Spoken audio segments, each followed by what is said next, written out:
Everybody for watching. We'll see you again tomorrow morning.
Ladies and gentlemen, welcome.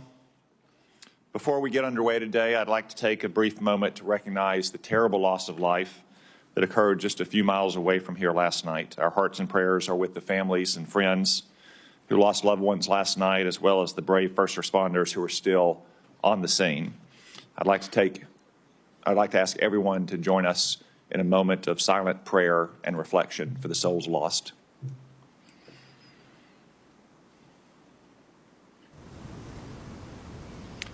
Thank you.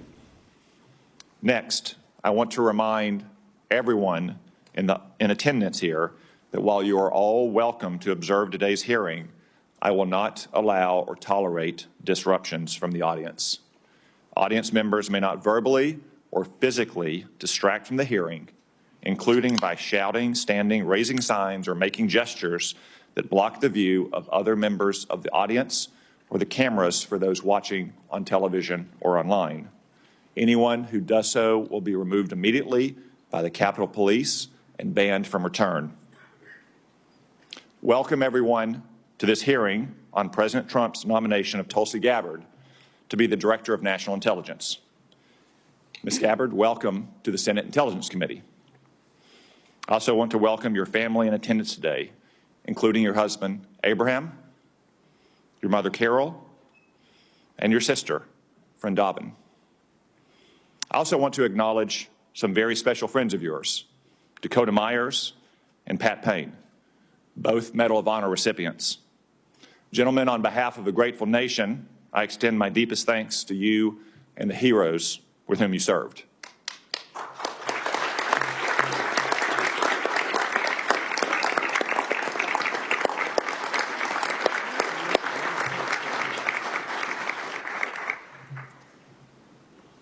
I also note that our next Attorney General, Pam Bondi, is joining us. Apparently, she didn't have enough fun at her own confirmation hearing. Ms. Bondi, welcome and congratulations. And finally, Senator Joni Ernst and former Senator and Chairman of this committee, Richard Burr, will introduce Ms. Gabbard shortly. We look forward to your remarks. I think it's fair to say that Ms. Gabbard's nomination has generated a bit more interest and attention than do most nominees before this committee. But I want to stress that Ms. Gabbard has been and will be treated with the exact same respect, consideration, and professionalism that we extended to every nominee. No more, no less, no better, no worse. That's how we treated CIA Director John Ratcliffe just 2 weeks ago, and how we have treated DNI nominees like Avril Haines and Dan Coates in the past. For instance, Ms. Gabbard has conducted dozens of office meetings with senators. She has completed the committee's standard questionnaire. She has answered 247 questions in writing. This is all in keeping with the committee's customs, precedents, and rules. Before I address the important work ahead at the DNI, please also let me make two observations about some of the accusations about Ms. Gabbard. First, I'm dismayed by the attacks on Ms. Gabbard's patriotism and her loyalty to our country. For instance, Hillary Clinton has smeared Ms. Gabbard, calling her an asset of a foreign nation. Let me remind everyone that Ms. Gabbard has served in our Army for more than 2 decades. She has multiple combat tours, and she still wears the uniform to this day. She has undergone 5 FBI background checks. I spent more than 2 hours last week reviewing the latest, putting eyes on more than 300 pages. It's clean as a whistle. It's fine that we have differences of opinions on policies and programs. I suspect some of my Republican colleagues might disagree with some of Mrs. Gabbard's votes in the House of Representatives. Just as I suspect that some of my Democratic colleagues might criticize Ms. Gabbard's statements and actions since she saw the light and left the Democratic Party. But I sincerely hope that no one today will impugn Ms. Gabbard's patriotism and integrity. Second, I can only laugh at some critics who say that Ms. Gabbard has unconventional views. No doubt she has some unconventional views, like her criticism of Barack Obama's regime change interventions in Egypt and Libya. But guess what? I opposed the disastrous interventions in Egypt and Libya as well. Mubarak was a longtime American partner, and Egypt was a linchpin of our security system in the Middle East. Gaddafi had been scared straight after we toppled the Taliban and Saddam Hussein. He turned over his weapons of mass destruction and cooperated against terrorists. In return, we had lifted sanctions and reestablished diplomatic ties. But President Obama intervened to topple both regimes. And what came next? The Muslim Brotherhood in Egypt and dangerous chaos in Libya to this day. No one ever mistook Mubarak or Gaddafi as the little sisters of the poor. But let's not kid ourselves. The world is a dangerous place, not a church picnic. Ms. Gabbard understands this, which is why she also saw the problem with regime change interventions in these places. The vast number of governments throughout history and still today are not democratic. We may wish it were different, and we can work to improve it, but that's the way the world is. If we only befriended nations that shared our system of government and our social and cultural sensibilities, well, we wouldn't have many friends. In a fallen world, we have to take our friends where we find them. No question, stable democracies make the most stable friends, but what matters in the end is less whether a country is democratic or non-democratic, and more whether the country is pro-American or anti-American. I'll confess that those views may be somewhat unconventional, but look at where conventional thinking has got us. Maybe Washington could use a little more unconventional thinking. And I'm sure that the Office of the Director of National Intelligence could use more unconventional thinking. Ms. Gabbard, I submit that if confirmed, the measure of your success will largely depend on whether you can return the ODNI to its original size, scope, and mission. When Congress created the ODNI, we intended to put one office in charge to manage the different agencies of the intelligence community. Congress intended the ODNI to be a very lean organization that would use small staffs to execute specific tasks. Congress in no way wanted yet another unruly bureaucracy layered on top of an already bureaucratic intelligence community. Unfortunately, 20 years later, that's exactly what the ODNI has become. Incredibly, the ODNI now is now larger than any agencies it was established to manage. It has 15 offices and centers, which have many subunits within them. The ODNI staff is measured in the thousands, when it should be measured in the dozens, or maybe a few hundred. I promise that's going to change. I intend to get personnel at the ODNI back to their home agencies doing real intelligence work, not bureaucratic make work. I also expect to cap the size of the ODNI. Ms. Gabbard, if confirmed, I hope you'll be a partner in these vital efforts. Another example of bureaucratic mission creep and empire building is what's come to be known in the intelligence community as DNI taxes. The ODNI levies these so-called taxes on other agencies, shifting and directing funds away from the intelligence community's core mission to the whims and fancies of any particular DNI. That practice, which seems to have grown and run rampant under Director Haynes, is also going to stop. Ms. Gabbard, if confirmed, you have a lot of work ahead of you. And as chairman of this committee, I'm committed to ensuring that we see it all the way through. At this moment, I'll now recognize Senator Risch for a brief statement. Well, thank you very much, Mr. Chairman. I appreciate that. And I want to thank Ms. Gabbard for meeting with me and having the candid conversation we did on the issues. Unfortunately, I have to chair the Foreign Relations Committee. We have our first substantive meeting today on malign influence of China here at home and abroad. So I'm not going to be able to stay for the hearing. I'm not going to get a chance to ask questions. However, we are going to have a closed session immediately following, and the questions I have trespass upon the security of the country, and as a result of that, they need to be done in a classified setting in any event. So if I beg indulgence to be excused to preside over the other committee, good luck. I know you'll do well. Thank you. You are excused. I was going to lead whether you excuse me or not, but thank you very much. I will now recognize the Vice Chairman, Senator Warner, for his opening remarks. Well, thank you, Mr. Chairman, and particularly thank your comments at the top. I've spent most of the morning at National Airport. I know Senator Moran was there last night. It's a horrible tragedy. The victims' families are still being notified.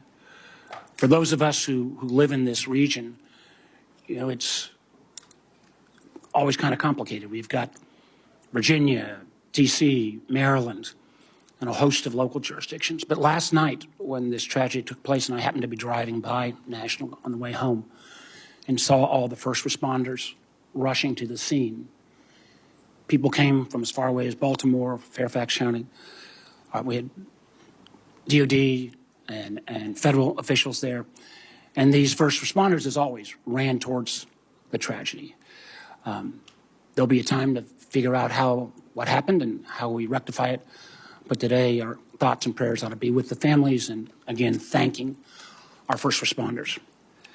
Ms. Gabbard, welcome, and congratulations on your nomination to be the next Director of National Intelligence. I'd like to begin by thanking you, literally, for your decades of public service, both in uniform and as a member of Congress from Hawaii. I applaud your continuing commitment to serve should you be confirmed. Now, the President has nominated you to be Director of National Intelligence. Most folks probably don't understand the importance of this position. If confirmed, you would lead 18 agencies of the IC.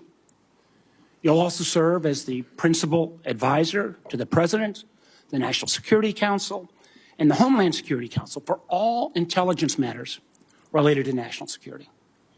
And in this role, you'll be responsible for over $100 billion between the National Intelligence Program and the Military Intelligence Program, or the NIP and the MIP as we call them here. It's a position of great importance and significance to our national security, created after one of our worst national security failures, 9/11. For that reason, when Congress established this position, thanks in large part to our colleague and our friend Susan Collins, it mandated in law that any individual nominated for this position must have, and I quote, extensive national security expertise.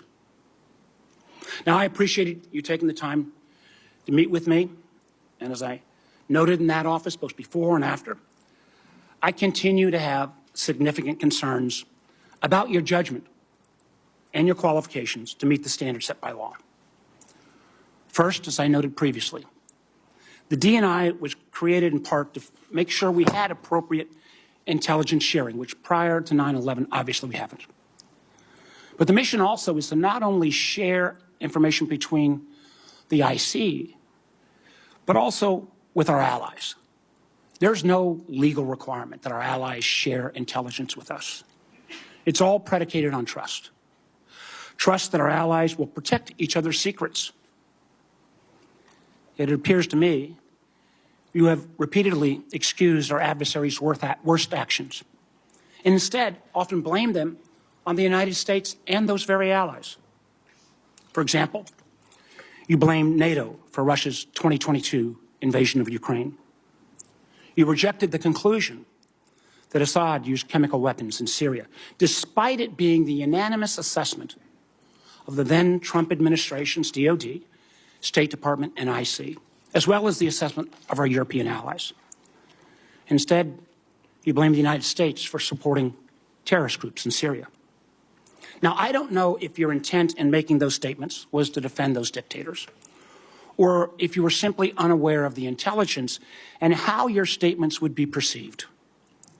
In either case, it raises, at least for this senator, serious questions about your judgment.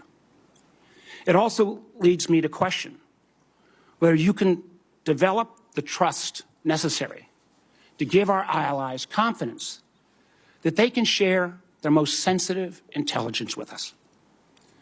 Make no mistake about it. If they stop sharing that intelligence, the United States will be less safe.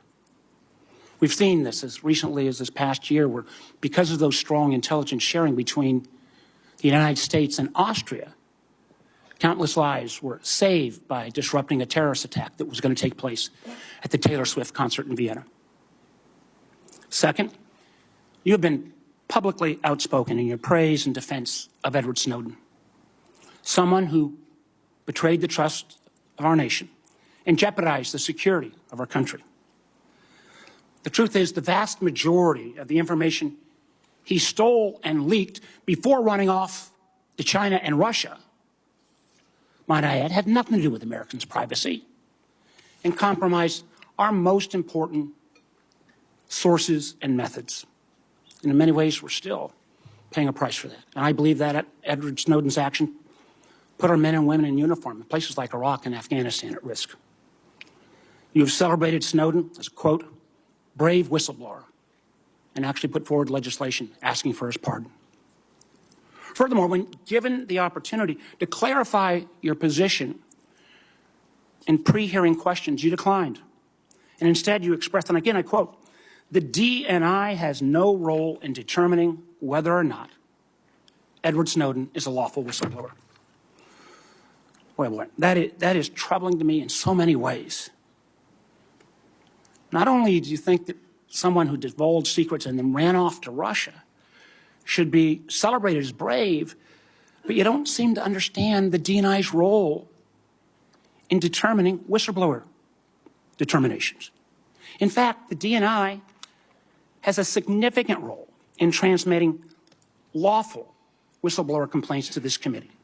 They're all laid out right here in the statute. And I would have serious concerns about confirming someone who cannot distinguish between complaints that are made lawfully and those that are made not.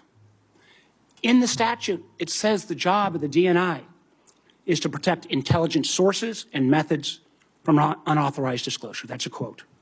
I guess I'm asking, what message would it send to have a DNI who would celebrate the work of a member of the IC or a contractor that would, on their own mission, decide what's appropriate to leak. I don't understand that. Third, until recently, you had a clear and consistent record of opposing FISA 702.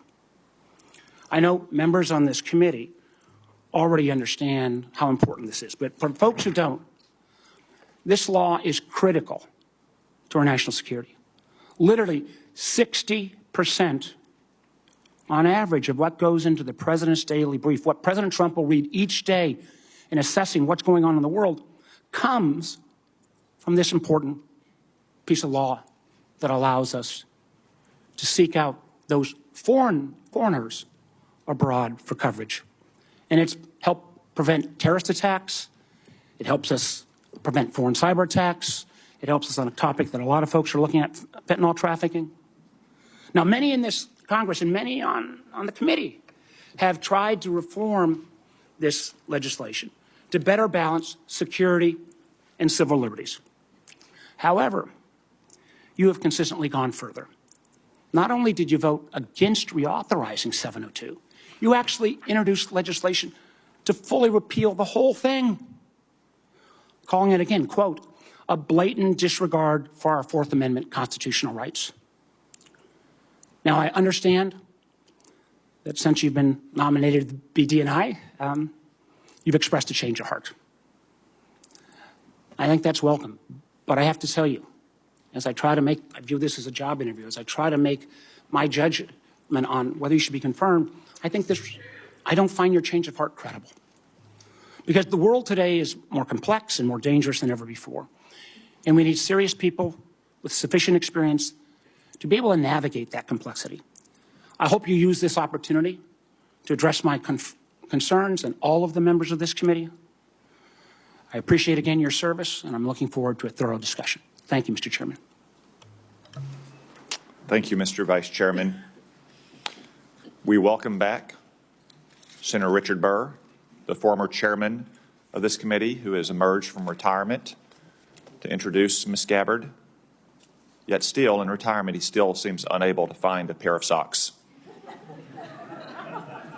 Nonetheless, we say thank you and welcome you back, Senator Burr. Some things are very predictable, Mr. Chairman. Mr. Chairman Cotton, Vice Chairman Warner, members of this distinguished committee, I want to thank you for allowing me to join you today to provide my thoughts and support on behalf of Tulsi Gabbard's nomination to be Director of National Intelligence. This is my first visit back to the Senate in slightly over 2 years. Permit me to say, from this side of the dais, you're not as intimidating as I thought when I was on your side of the dais. When I was chairman of this committee, Senator Warner and I stuck to a single refrain with our staff: follow the facts wherever they lead. Today, an anonymous person or group launching a campaign using rumors as sources and accusations as fact can drive the outcome of an election and of public opinion. I know it to be true. Remember, I sat in your chair for the Russia investigation, where we found much of the influence to be the result of fictitious narratives driven by Russia. Now, some of you may be wondering, why do I support Tulsi Gabbard, and why am I here to introduce her as a nominee? I've experienced firsthand a coordinated attempt to influence this nominee's support in the United States Senate and with the American people. I was contacted by several national journalists shortly after the president nominated Tulsi, asking me to confirm one of the many rumors circulating about this nominee. I informed each journalist over a 5-week period that the rumors shared with me was simply not true. This narrative was shared from one journalist to the next journalist to the next journalist. I assume today they ran out of journalists. This was a coordinated effort to kill this nomination. Advise and consent is the responsibility of the United States Senate, and I truly believe that each member takes it seriously. All members of this committee were offered the opportunity for individual meetings with Tulsi, and if you chose not to meet with her, it's on you.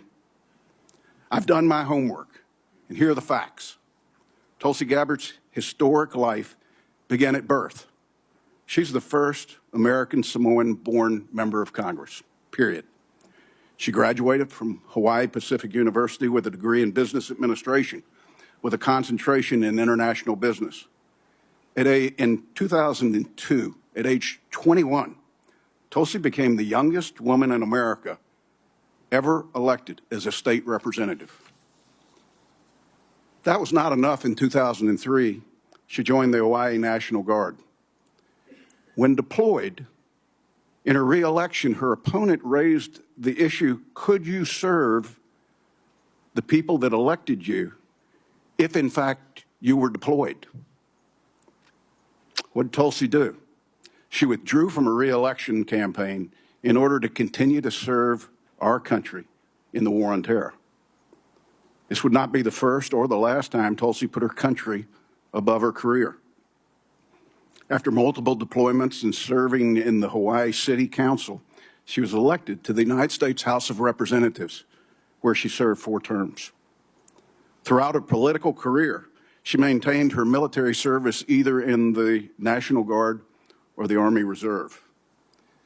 Media stories and anonymous rumors have questioned her qualifications, her patriotism, and whether she can be trusted, just to name a few. I refuse to question the qualifications of a woman who's worn the uniform of her nation for 22 years and never taken it off. No fewer than 5 times has the Department of Defense reviewed her security clearance and extended it. Every single time. If Tulsi's guilty of anything, it's that since she was born, her views, opinions, and beliefs have evolved to reflect her life's experiences. Winston Churchill once said, "Those that never change their minds never change anything." She served her city, her state, her country, while winning the support of the people she represented. She's fought in war, and yes, she's tried to stop wars. At the ripe age of 43, Tulsi has the life experiences that match or exceed most members of Congress. Tulsi was serving in uniform 3 years before some of us here today voted to create the Director of National Intelligence. Chairman Cotton, Vice Chairman Warner, members of the committee, it's my honor to support and to introduce to the committee Lieutenant Colonel Tulsi Gabbard. Thank you, Mr. Chairman. Thank you. Thank you, Senator Burr. Now our colleague, Senator Joni Ernst of Iowa, has taken a few minutes out of her very busy schedule to be here to introduce Ms. Gabbard as well. Senator Ernst. Thank you, Chairman Cotton and Ranking Member Warner. And good morning to my distinguished colleagues. I also do want to take a moment this morning to recognize the lives that were lost in the collision near DCA last night. It is a truly heartbreaking tragedy. My prayers are with the victims' families and their loved ones. So thank you. Duty, honor, service. These are not just words. They are principles that have guided Lieutenant Colonel Gabbard. As a young enlisted soldier in the Hawaii National Guard, Tulsi answered the call to duty upon her deployments to the Middle East.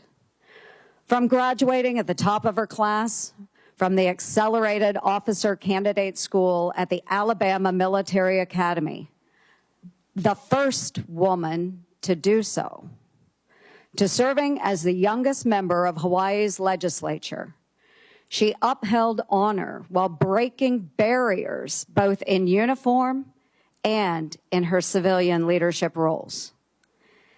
And today, Lieutenant Colonel Gabbard demonstrates her commitment to service by sitting before this committee, prepared to answer the nation's call yet once again, this time as the next Director of National Intelligence. Tulsi and I share similar backgrounds, both to our nation and to our communities. We've worn the same uniforms, serving in the Army National Guard and Army Reserves, leading battalions and deploying to Iraq and Kuwait.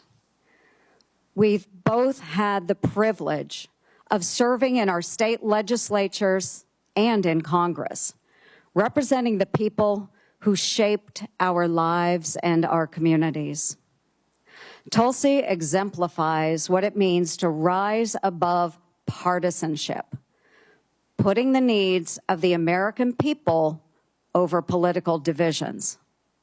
She put her own life on the line in combat operations and now has set aside partisan differences as a former Democrat member of Congress to answer the call to serve in a Republican administration.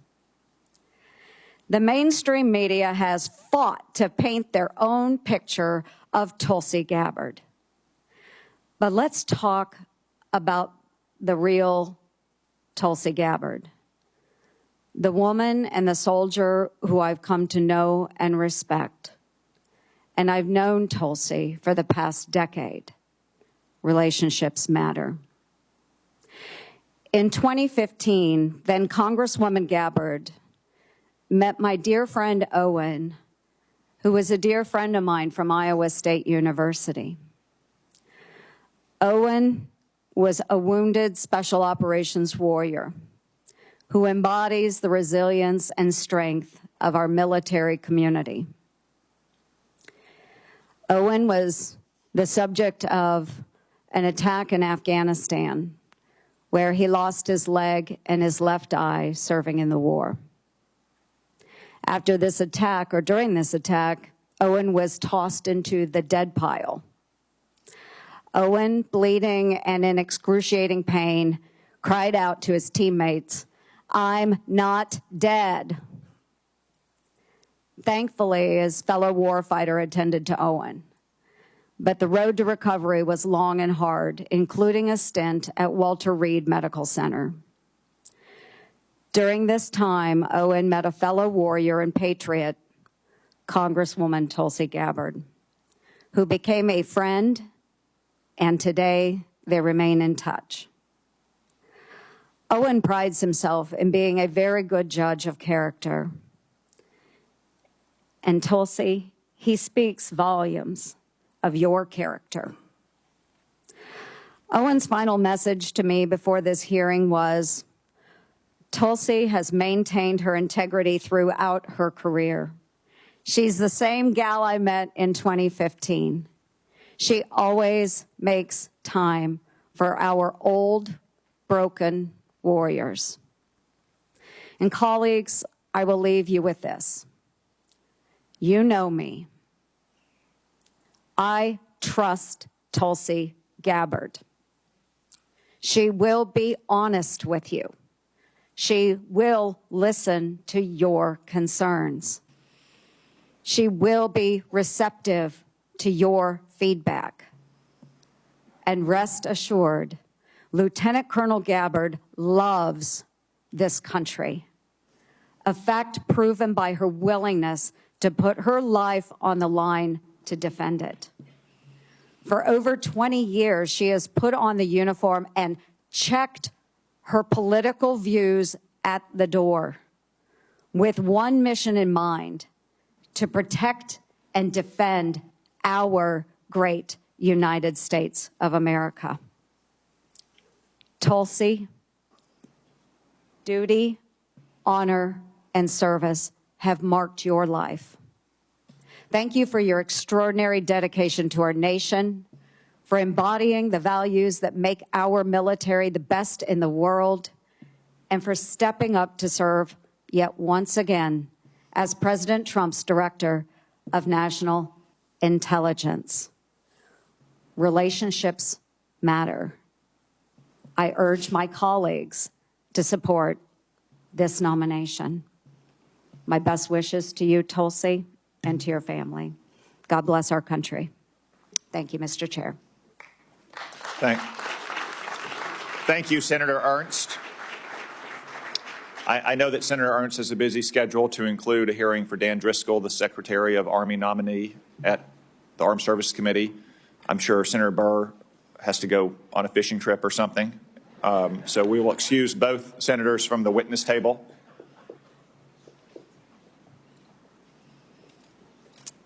Ms. Gabbard, before we move to your opening statement, it is the custom of the committee to ask a series of obligatory questions to all nominees. First, do you swear or affirm to give this committee your full and truthful testimony? I do. Second, do you agree to appear before the committee here or in other venues when invited? Yes. Third, if confirmed, do you agree to send officials from your office to appear before the committee and designated staff when invited? Yes. Fourth, do you agree to provide documents or any materials requested by the committee in order for it to carry out its oversight and legislative responsibilities? I do. Fifth, will you ensure that your office and your staff provide such material to the committee when requested? Yes. Sixth, do you agree to inform and fully brief, to the fullest extent possible, all members of this committee on intelligence activities and covert actions rather than only the chairman and the vice chairman? Yes. Thank you for those answers, Ms. Gabbard. We now welcome the opportunity, finally, to hear from you in your own words. Thank you very much, Mr. Chairman. Before I begin, I too would like to start by offering my prayers and condolences to those who were killed in last night's horrific crash. Senator Warner, Senator Moran, our condolences and prayers are with you and all of your constituents. Again, Chairman Cotton, Vice Chairman Warner, and all of the members of the committee, it's an honor to be here before you today. I've appreciated the opportunity to meet with so many of you and address your questions and concerns before today's hearing. I know they've gone, but I'm grateful to Senators Burr and Ernst for their trust and their confidence in taking time to join us here today. To my husband, Abraham, my family, friends, fellow veterans, Medal of Honor recipients, and patriots, thank you for your love and support. I'm honored and grateful to President Trump for his trust and confidence in nominating me to serve our country as the Director of National Intelligence at a time when trust in the intelligence community, unfortunately, is at an all-time low. Chuck Schumer admitted a few years ago, quote, "You take on the intelligence community, they have 6 ways from Sunday at getting back at you." For too long, faulty, inadequate, or weaponized intelligence have led to costly failures and the undermining of our national security and God-given freedoms enshrined in the Constitution. The most obvious example of one of these failures is our invasion of Iraq based upon a total fabrication or complete failure of intelligence. This disastrous decision led to the deaths of tens of thousands of American soldiers, millions of people in the Middle East, mass migration, destabilization, and undermining of the security and stability of our European allies, the rise of ISIS, strengthening of al-Qaeda and other Islamist jihadist groups, and strengthening Iran. Here are just a few other examples. The American people elected Donald Trump as their president not once but twice, and yet the FBI and intelligence agencies were politicized by his opponents to undermine his presidency and falsely portray him as a puppet of Putin. Title I of FISA was used illegally to obtain a warrant to spy on Trump campaign advisor Carter Page, using a Clinton campaign-funded false dossier as their so-called evidence. Biden campaign advisor Tony Blinken was the impetus for the 51 former senior intelligence officials' letter dismissing Hunter Biden's laptop as disinformation specifically to help Biden win the election.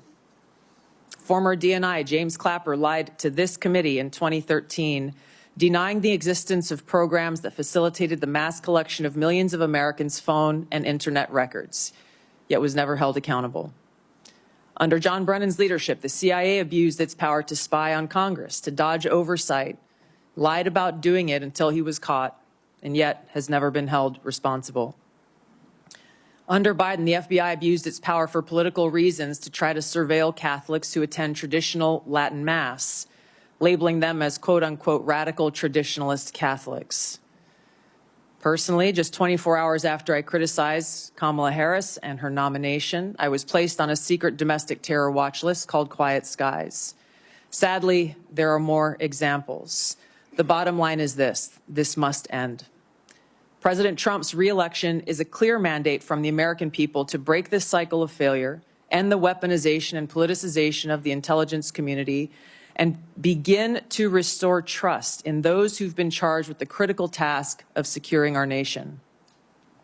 If confirmed as DNI, I will do my very best to fulfill this mandate and bring leadership to the intelligence community with a laser-like focus on our essential mission, ensuring the safety, security, and freedom of the American people. As the President's principal intelligence advisor, I'll begin by leading by example, checking my own personal views at the door, and committing to delivering intelligence that is collected, analyzed, and reported without bias, prejudice, or political influence. I enlisted in the Army because of the horrific terrorist attack on September 11th and volunteered to deploy to Iraq in 2005, where I served in a medical unit. After nearly 22 years in uniform with 3 combat deployments to the Middle East and Africa, I'm now a lieutenant colonel in the U.S. Army Reserve, where I serve as a battalion commander of soldiers in Oklahoma, Missouri, and Arkansas. I served in Congress for 8 years on the Homeland Security, Foreign Affairs, and Armed Services committees. And it's my experience in the military and in the halls of Congress that have given me a deep understanding of the complex challenges that our nation faces, in both roles engaging with world leaders, in both roles being privy to highly classified intelligence. So I know firsthand how essential accurate, unbiased, and timely intelligence is to the President, to Congress, and to our warfighters. I also know the heavy cost of intelligence failures and abuses. Senator Collins, you led the creation of ODNI specifically to address those intelligence failures of 9/11 and Iraq's so-called WMDs. The need for the ODNI under strong leadership still exists today. If confirmed, I'll bring my experience and fresh eyes to leading the intelligence community. And my day one priorities will be to assess the global threat environment, identify where gaps in our intelligence exist, integrate intelligence elements, increase information sharing, and ensure that unbiased, apolitical, objective collection and analysis to support the President and policymakers' decision-making occur. I'll work to end the politicization of the intelligence community and ensure there is a clear mission focus in the IC on its core mission of this unbiased, apolitical collection and analysis of intelligence to secure our nation. I'll work to rebuild trust through transparency and accountability. This is a national security imperative. And I'll work to assess and address efficiencies, redundancies, and effectiveness across ODNI to ensure focus of personnel and resources is on our core mission of national security. Now, in my meetings that I've had with many of you, you expressed bipartisan frustration about recent intelligence failures as well as the lack of responsiveness to your requests for information. Whether it's the surprise October 7th Hamas terrorist attack, to the sudden takeover of Syria by Islamist extremists, failures to identify the source of COVID, anomalous health incidents, UAPs, drones, and more. If confirmed, I look forward to working with you to address these issues. Ensuring the safety, security, and freedom of the American people is a mandate of leadership that rises above partisan politics. If confirmed, my commitment to the President, to you, and to the American people is this: I will do my very best to find the truth, no matter where it leads, and share that truth with President Trump, his advisors, and you in Congress, providing you with that unbiased, timely, and accurate intelligence as you make the tough decisions that'll impact the safety, security, and freedom of the American people. Now, before I close, I want to warn the American people who are watching at home. You may hear lies and smears in this hearing that'll challenge my loyalty to and my love for our country. Those who oppose my nomination imply that I am loyal to something or someone other than God, my own conscience, and the Constitution of the United States, accusing me of being Trump's puppet, Putin's puppet, Assad's puppet, a guru's puppet, Modi's puppet, not recognizing the absurdity of simultaneously being the puppet of 5 different puppet masters. The same tactic was used against President Trump. and failed. The American people elected President Trump with a decisive victory and mandate for change. The fact is, what truly unsettles my political opponents is I refuse to be their puppet. I have no love for Assad or Gaddafi or any dictator. I just hate al-Qaeda. I hate that we have leaders who cozy up to Islamist extremists, minimizing them to so-called rebels. As Jake Sullivan said to Hillary Clinton, quote, al-Qaeda is on our side in Syria. Well, Syria is now controlled by an al-Qaeda offshoot, HTS, led by an Islamist jihadist who danced in the streets on 9/11 and who was responsible for the killing of many American service members. Democrat senators in the past resorted to anti-Christian bigotry against some of President Trump's judicial nominees like Amy Coney Barrett and Brian Boucher. I condemn those actions as a Democrat in Congress at the time, as religious bigotry must be thoroughly condemned by all of us, no matter the religion. Unfortunately, there are some Democrat senators who still don't understand the principle of freedom of religion and Article 6 of the Constitution. Quote, no religious test shall ever be required as a qualification to any office or public trust under the United States. Unfortunately, they're once again using the religious bigotry card, but this time trying to foment religious bigotry against Hindus and Hinduism. If anyone is sincerely interested in knowing more about my own personal spiritual path of Hinduism, I welcome you to go to my account on X, where I'll share more on this topic. If confirmed as Director of National Intelligence, I will continue to live by the oath that I have sworn at least 8 times in my life, both in uniform and as a member of Congress. I will support and defend our God-given freedoms enshrined in the Constitution of the United States against all enemies, foreign and domestic, and I will bear true faith and allegiance to the same. Thank you very much for your time. I look forward to your questions. Thank you, Ms. Gabbard. A few reminders before we begin our 5-minute round of questioning. First, a reminder to the audience, once again, I will not tolerate disruptions or disturbances either in favor of or in opposition to Ms. Gabbard. We all came to hear from Ms. Gabbard, not from you. 2 reminders to my colleagues. We'll have a 5-minute round of questions. Not 5.5, not 6, 5-minute round. We will also have a closed session after this hearing in which you'll have another 5-minute opportunity to ask questions. Second, if any question, as Senator Risch alluded to, begins to approach the line of classified material, my crack staff will advise me and I will ask you to hold the question until we get to a closed setting. Mr. Chairman, can I just inquire? I was under the understanding that if in the open round, because this is the only time the American people will be able to see this judgment, you'd agreed if certain members needed to ask a second round of questions in the public setting, that would be available. As is our custom, if a member waits until the end of the opening round and has a follow-up question, then we will permit that follow-up question. Thank you, Mr. Chairman. Ms. Gabbard, if confirmed, you'll be entrusted with our nation's most important secrets. We're all entrusted with that information to serve the American people and to keep our country safe. Unfortunately, as you said in your opening statement, we've seen too many instances in recent years of people who were trusted with classified information and went on to abuse and politicize that trust. For example, in October 2020, more than 50 former intelligence officers, many of whom still held a top secret clearance, wrote a letter invoking their credentials to make false claims about Hunter Biden's laptop, likely being Russian disinformation. Do you agree that this was an example of intelligence professionals abusing and politicizing their past positions and credentials?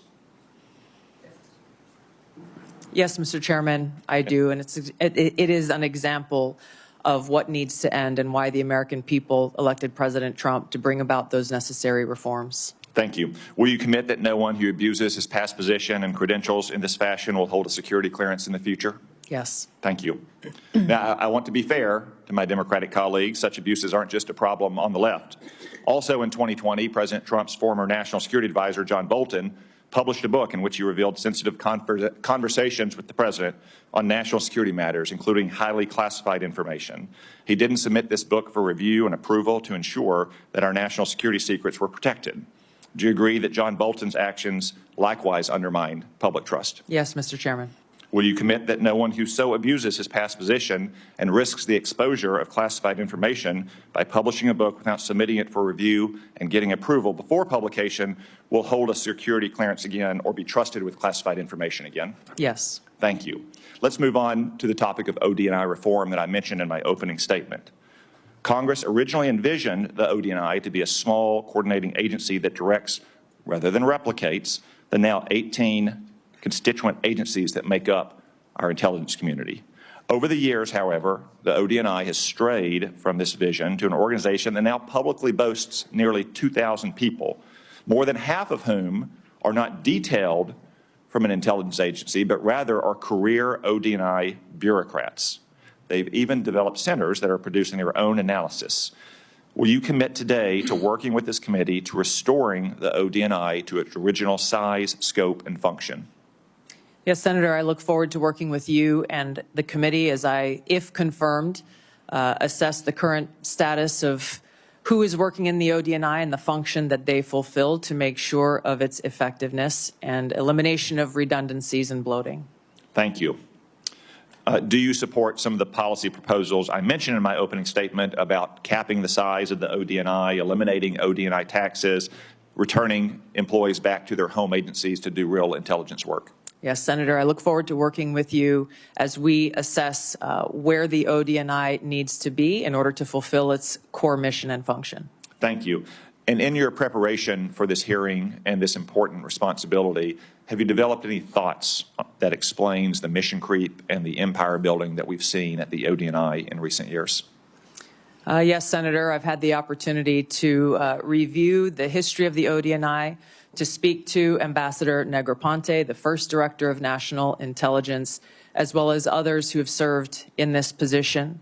I think there are a number of contributing factors to the creation of centers, or not centers, but offices like the recently eliminated Office of DEI within OD&I, and other areas where I need to go in and assess the replication and the duplication of responsibilities that exist elsewhere and some of the other intelligence elements that OD&I has oversight over. Thank you. Colleagues, I will lead by example and yield back 1 minute of my time and recognize the Vice Chair. Well, thank you, Mr. Chairman. That is a first. Ms. Gabbard, let me be clear, at least in my views. I salute your service to our country, but I have serious doubts about your judgment. And those are some of the areas that I want to pursue. First, until you were nominated by the President to be the DNI, you consistently praised the actions of Edward Snowden, some who, I believe, jeopardized the security of our nation, and then, in an effort to flaunt that, fled to Russia. You even called Edward Snowden, and I quote here, a brave whistleblower. Every member of this committee supports the rights of legal whistleblowers. But Edward Snowden isn't a whistleblower. And in this case, I'm a lot closer to the chairman's words, where he said Snowden is, quote, an egotistical serial liar and traitor who, quote, deserves to rot in jail for the rest of his life. Ms. Gabbard, a simple yes or no question. Do you still think Edward Snowden is brave? Mr. Vice Chairman, Edward Snowden broke the law. I do not agree with or support with all of the information and intelligence that he released, nor the way in which he did it. There would have been opportunities for him to come to you on this committee or seek out the IG to release that information. The fact is, he also, even as he broke the law, released information that exposed egregious, illegal, and unconstitutional programs that are happening within our government that led to serious reforms that Congress undertook. Chairman, we got 5 minutes. So I take your answer, and these are your quotes. Brave, please join my bipartisan legislation calling for charges to be dropped against him. Do you disagree that legislation was not appropriate? Do you believe he is brave or not? Yeah, back those words? once again, Senator, Edward Snowden broke the law. He Ms. Gabbard, also I'm not released talking- information we agree that Edward Snowden that broke the law. exposed the United States Asking you a government's question whether illegal your programs. legislation and your words are still your beliefs. Yes or no, please. I'm making myself very clear. Edward Ma'am. Snowden broke the law. He released information about the United All right, States ma'am, I've government's got other issues to illegal raise. activities. Ma'am, If I may just finish my thoughts, Senator. In this role that I've been nominated for, if confirmed as Director of National Intelligence, I will be responsible for protecting our nation's secrets, and I have 4 immediate steps ask for that I would additional time. take to Chairman. prevent another Snowden-like leak. Ma'am, I would simply ask you again. I don't think you're going to answer. I agree with Tom Cotton. He's a traitor. You, for years, until you got chosen by President Trump, have celebrated this guy as brave. You've called for him to be pardoned, for his charges to be dropped. I cannot imagine a director of national intelligence that would say that kind of behavior is okay. How would we maintain the trust of the IC and the contractors who work for it? How would we maintain the trust of our Five Eyes partners? I find it very troubling. Let me move to 702. I know other members are going to raise this. Remember, the 702 is critical to our national security. 60% of the president's daily brief, 60% of the information President Trump gets every day in a PDB will come from this. You've had a long history of opposing 702. Many members of Congress have. But one of the things you actually done that not many have is not to reform it, but you actually said you wanted to repeal it. But now, whether it's, confirmation conversion or whatever, you call 702 vital. And I'm quoting, because of significant FISA reforms have been enacted since you left Congress.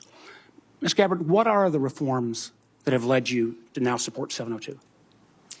In the short time that I have, Senator, I will just note that my actions in legislation in Congress were done to draw attention to the egregious civil liberties violations that were occurring at that time. Ms. Gabbard, Ms. the- Gabbard, I ask you a question. Please give me the courtesy of responding. You said the reforms now make you support it. What can you cite? Which reforms? There are a number of reforms to include In the new getting bill, rid in the new law, that, right? that all of you and your Ms. wisdom. Gabbard, my time is getting short. But I got to just tell you, after the reforms were passed into law in April of 24, you went on Joe Rogan's podcast in May. The bill is now law. And you said, quote, this bill took an already bad problem and made it many, many times worse.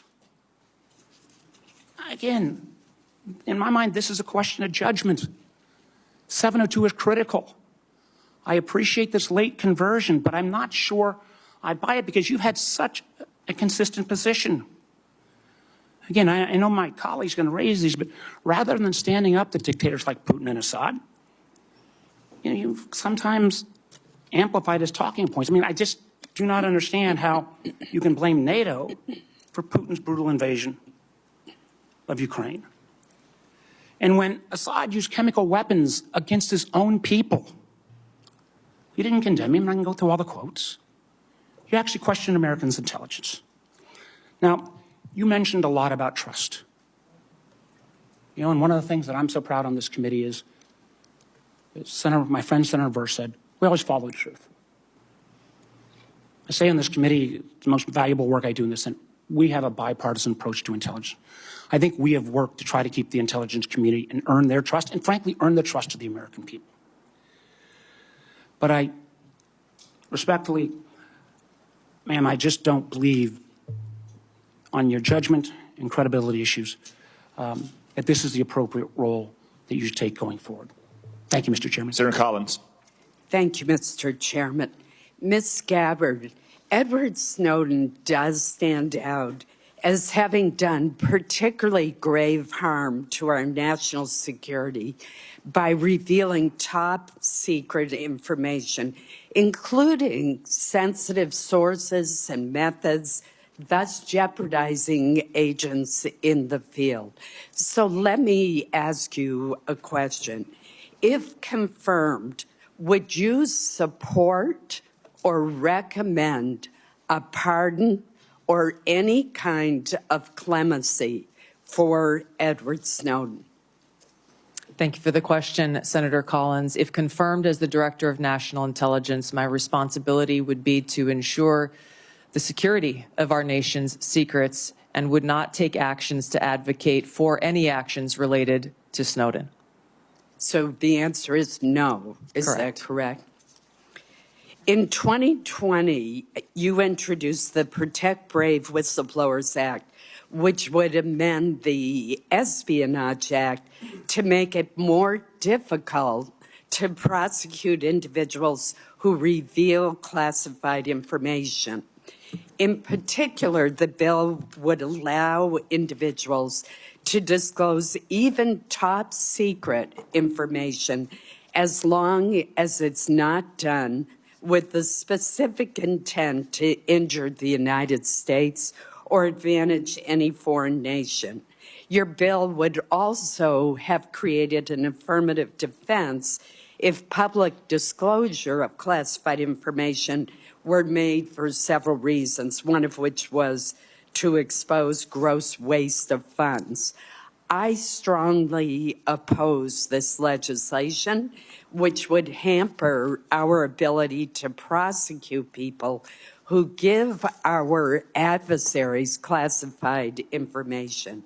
So let me ask you this. Ms. Gabbard, do you still support providing individuals who have access to top secret information with the ability to make their own decisions regarding whether that information should be publicly disclosed, even though disclosure may cause tremendous harm to our country or our allies?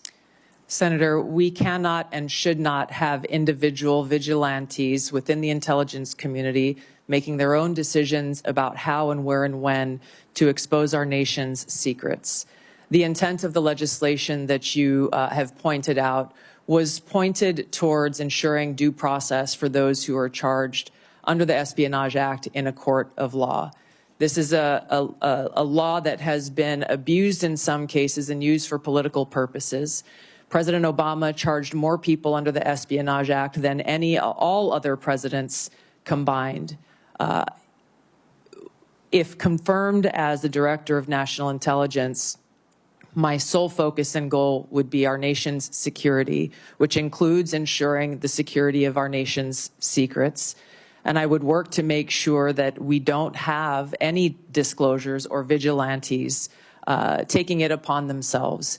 There are numerous legal paths that will protect this information for those who feel they have concerns.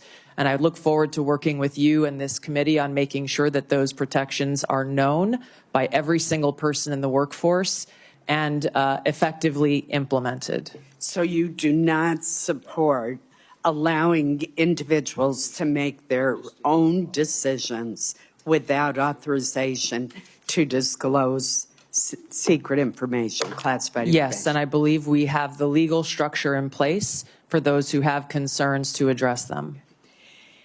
As you know, there has been speculation in the press that you met with Hezbollah, a terrorist organization affiliated with Iran.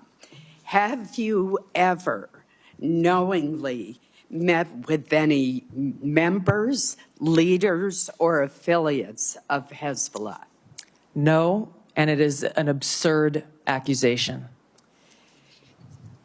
Let me ask you one final question in the short time we have left.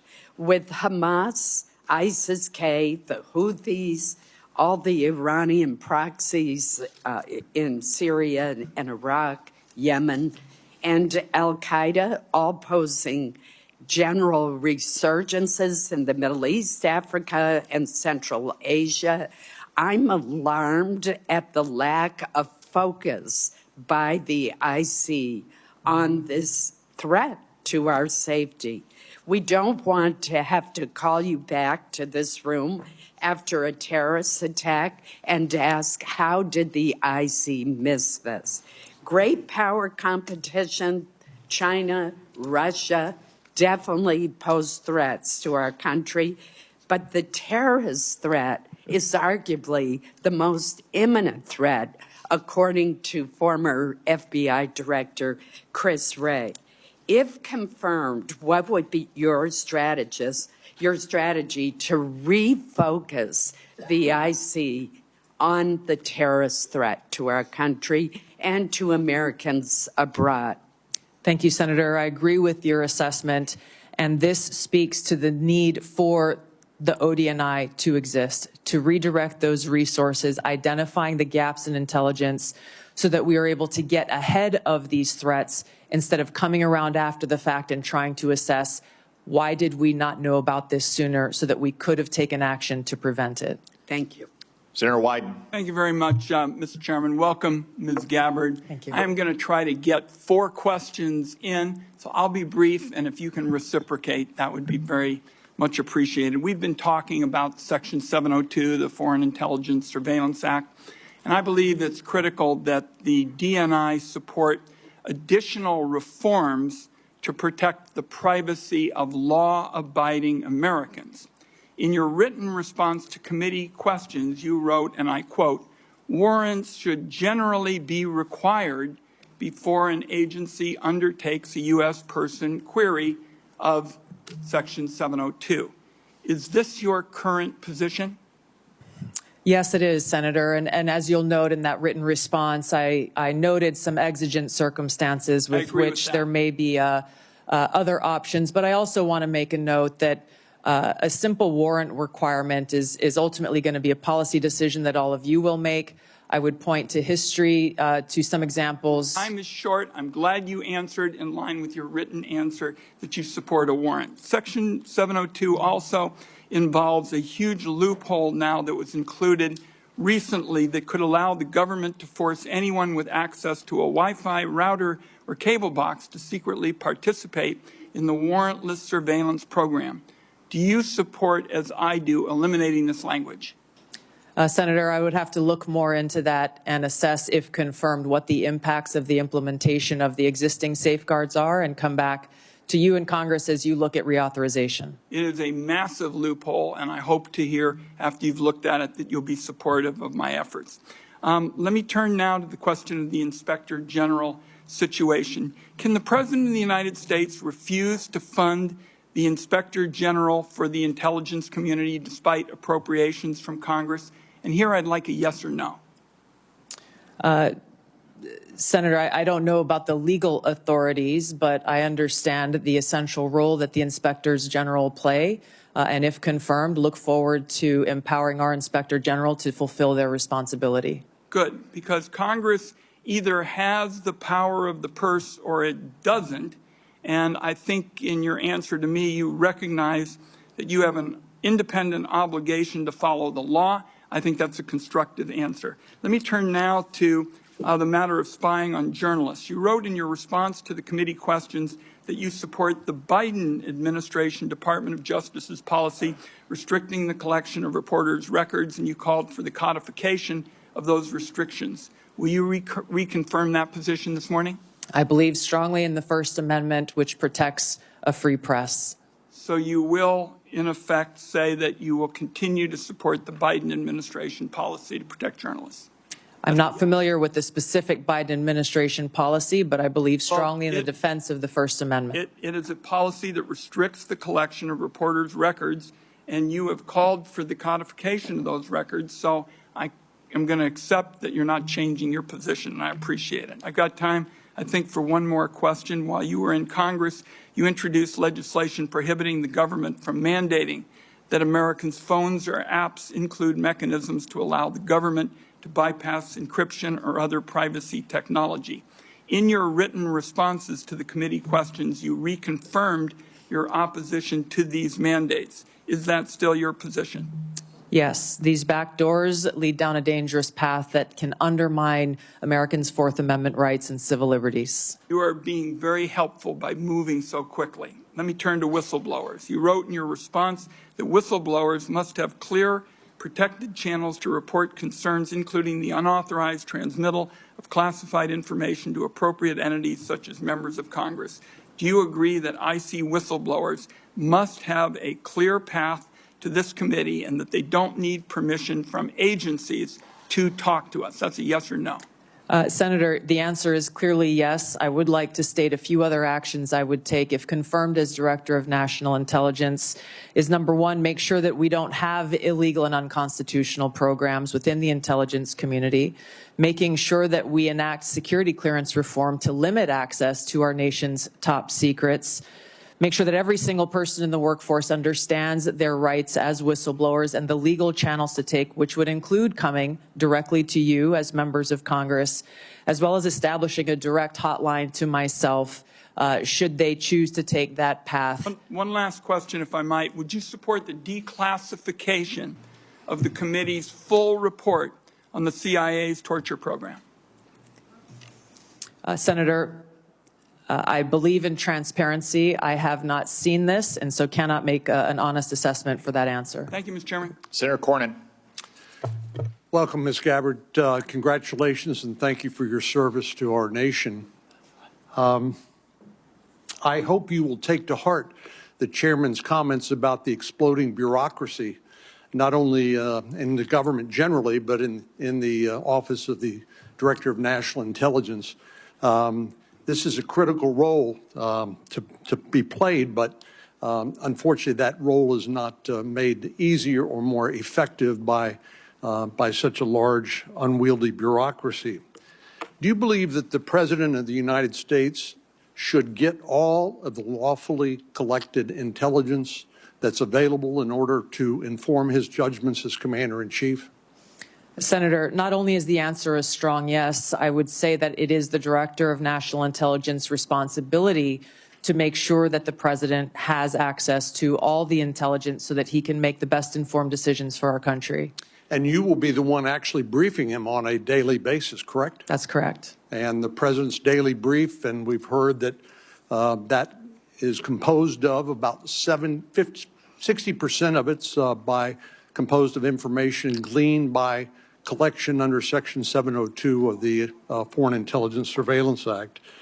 I've heard your comments to Senator Wyden and others. You and I talked about the importance of getting dissenting views in front of the President so that we don't have groupthink, which can be very dangerous, particularly in the intelligence collection areas. And I appreciate your agreeing that presenting the policymakers, including the President, with dissenting views is very important. Are you aware that overwhelmingly the courts that have looked at a challenge to Section 702 based on the Fourth Amendment and any potential warrant requirement have overwhelmingly said that the Fourth Amendment is not implicated by search of lawfully collected intelligence? I am aware, yes, Senator. And do you disagree with that? What I began to say in answer to Senator Wyden's previous question on this issue is, number one, the decision about a warrant requirement will be yours to make, not mine as the Director of National Intelligence. You'll be the Director of National Intelligence, and people will be wanting to hear from you about what we should do as policymakers. Admittedly, you're not going to be a policymaker, but you certainly will inform us.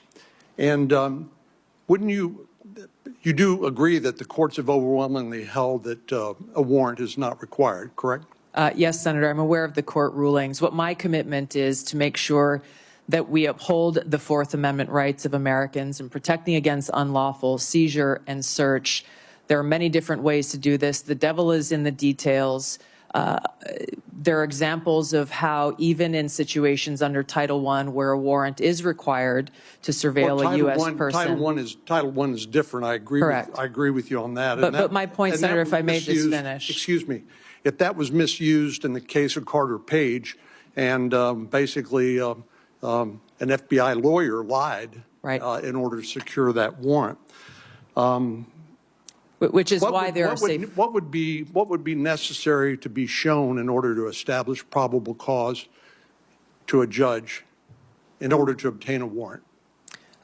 Again, Senator, that's not for me to say. That would be for you all to decide and for the Attorney General to weigh in on. Do you know? what the elements of probable cause are and whether that's a practical and workable solution? That this is the center of the debate, the high standard of probable cause that's required to get a warrant, and why this will continue to be a conversation, again, with the Attorney General weighing in and all of you in Congress making this policy decision. The CIA director, John Ratcliffe, said during his testimony before this committee that he believed that a warrant is not only required by law, but is actually impractical. Do you disagree with that or agree with that? I will be in a better position to make an assessment on the practical implications of this if confirmed as DNI. My commitment remains to uphold the Constitution and Americans' Fourth Amendment rights. Where would the warrant be sought? Would it be in the Foreign Intelligence Surveillance Court, or would it be in some other Article III court? My understanding is that it would be in the Foreign Intelligence Surveillance Court. Are you aware of the fact the Foreign Intelligence Surveillance Court has held that a warrant is not required? I am aware. Thank you. Thank you. Senator Heinrich. Thank you, Chairman. Welcome. You traveled to Syria and Lebanon in January 2017. Bassam Kawam personally paid for that trip, and Bassam and his brother Ilyas accompanied you to both Lebanon and Syria. The Kawam brothers have links to the Syrian Social Nationalist Party, an ally of Hezbollah. And in fact, in 2008, the Syrian Social Nationalist Party participated in the assassination of a former Lebanese prime minister and assisted Hezbollah in Beirut. When did you become aware of the links between the Kawam brothers and the Syrian Social Nationalist Party? Senator, thank you for your question. Just a point of clarification. I paid for my own expenses and travel on that trip. I was not aware of any accusations of these two Lebanese Americans associations until after the trip occurred. And that's when you reimbursed? Correct. Correct. Not because of, I wanted to make sure that there were no perceived conflicts of interest. I addressed this specific question to these Lebanese Americans who had organized the trip, and they vehemently denied any associations with that group. There is not a great deal in the public record about what you and Syrian dictator Bashar al-Assad discussed for so long in January of 2017. And I think there's a great deal of interest from the American people about what was discussed in that meeting. So what did you talk about? And did you press Assad on things like his use of chemical weapons, systematic torture, and the killing of so many Syrians? Yes, Senator. Upon returning from this trip, I met with people like then Leader Nancy Pelosi and Steny Hoyer, talked to them and answered their questions about the trip. And quite frankly, I was surprised that there was no one from the intelligence community or the State Department who reached out or showed any interest whatsoever in my takeaways from that trip. I would have been very happy to have a conversation and give them a back brief. I went with former Congressman Dennis Kucinich, who had been there many times before and who had met with Assad before. A number of topics were covered and discussed, and to directly answer your question, yes, I asked him tough questions about his own regime's actions, the use of chemical weapons and the brutal tactics that were being used against his own people. Were you able to extract any concessions from President Assad? No, and I didn't expect to, but I felt these issues were important to address. According to your revised trip report, your third meeting in Syria after meeting with Assad and then his wife was with Grand Mufti Ahmad Badreddin Hassoun. Forgive me if I'm not pronouncing that correctly. In an October 2011 speech, the Grand Mufti warned the U.S. and Europe that we will prepare suicide bombers who are already in your countries if you bomb Syria or Lebanon. What was the goal, or what did you accomplish by meeting with Grand Mufti? Yes, Senator, before going on the trip and during my time both in Syria and Lebanon, I made it a point to meet with different religious leaders, both Muslim leaders as well as various Christian and Catholic leaders who were there in the region.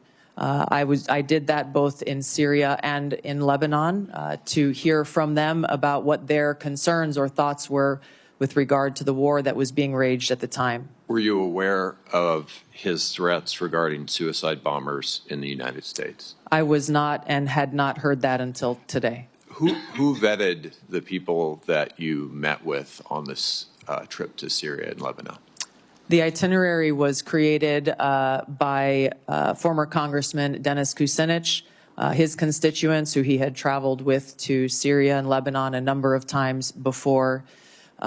Some of the individuals that I met with were looked at prior to the trip. Others came up during the trip that were unexpected.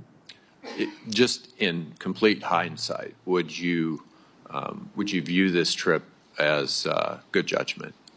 Yes, Senator. And I believe that leaders, whether you be in Congress or the President of the United States, can benefit greatly by going and engaging, boots on the ground, learning and listening and meeting directly with people, whether they be adversaries or friends. Last question. Who do you blame? Who's responsible for the war in Ukraine? Putin started the war in Ukraine. Thank you. Senator Moran, before your questions, I want to extend all of our condolences in particular to you for the loss of life for your fellow Kansans last night in that air crash. Our prayers are with all of your people back home who lost loved ones. Thank you, Mr. Chairman. So many people here and throughout the halls of Congress have been very kind and expressing their condolences, and I appreciate you saying this in this setting just now. Lieutenant Colonel Gabbard, you were asked in your questionnaire about your priorities, and you listed Iran and Hamas and Hezbollah and North Korea. You also mentioned Russia, but the only thing you said about Russia in fully explaining why it's a priority is ending the war with Russia. When you talk about Russia, what are your fears or policy priorities beyond ending the war? How do you see Russia as a threat to the United States?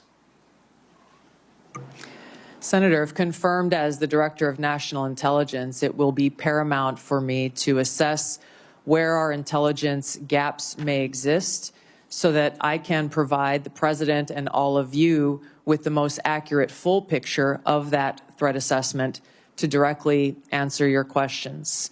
I think that it is a complex environment. Russia remains a strategic competitor. There are a number of concerns that have to do with their nuclear weapons, as well as how the decisions and policies that are being made by this body and by the President will impact our own national security, which is my foremost concern. I want to make certain that in no way does Russia get a pass in either your mind or your heart, or in any policy recommendation you would make or not make. Senator, I'm offended by the question because my sole focus, commitment, and responsibility is about our own nation, our own security, and the interests of the American people.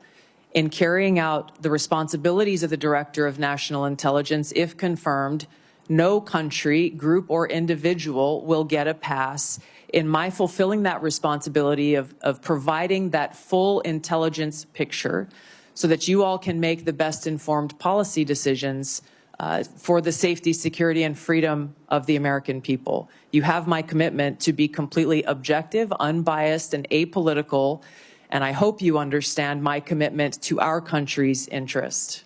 I absolutely do.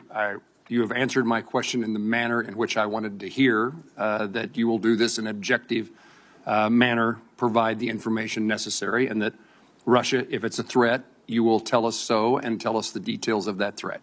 Yes, Senator. How would you restructure the national intelligence priority framework to better align with President Trump's national security goals? Senator, this is a discussion, if confirmed, I look forward to having with the President and his national security advisor, again, based on the threat assessment and based on the President's priorities. He has spoken about a number of different priorities in different parts of the world.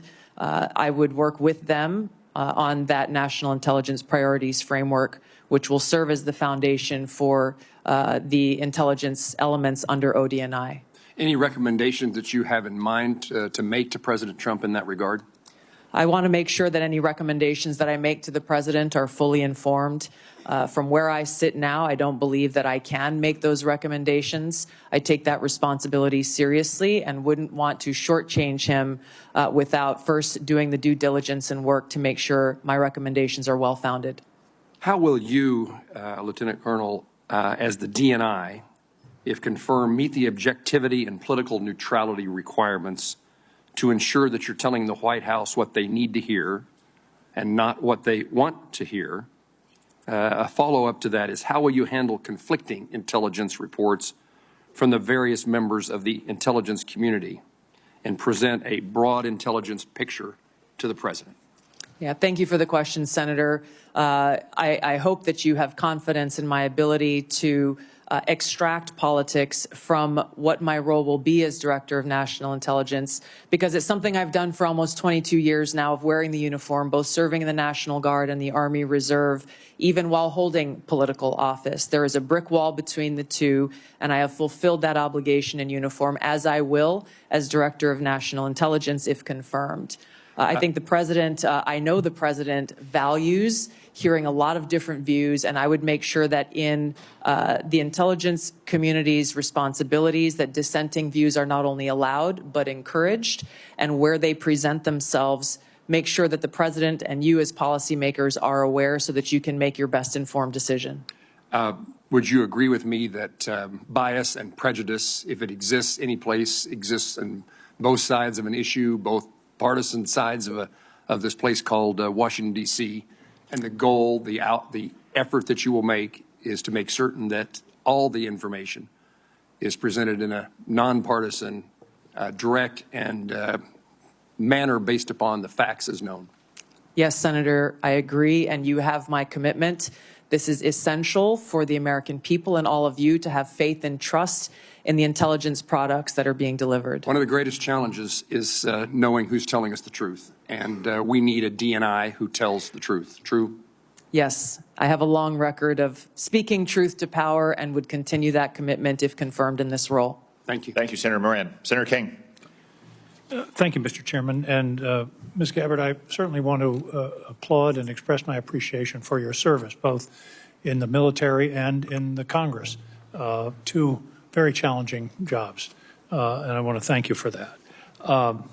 I noted that Edward Snowden was in Hawaii, of all places, for a year and a half before he fled to Hong Kong and then on to Russia.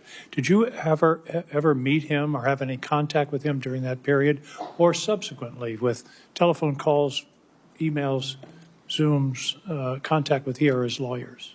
No, Senator, not at any time have I had contact with Edward Snowden. And you introduced a bill in 2020 that was essentially a pardon. It basically said all charges should be dropped. You had a lot of whereases in that bill. Where did the factual basis for those whereas clauses come from? Senator, if I recall, in that bill, it came from publicly available information. I see.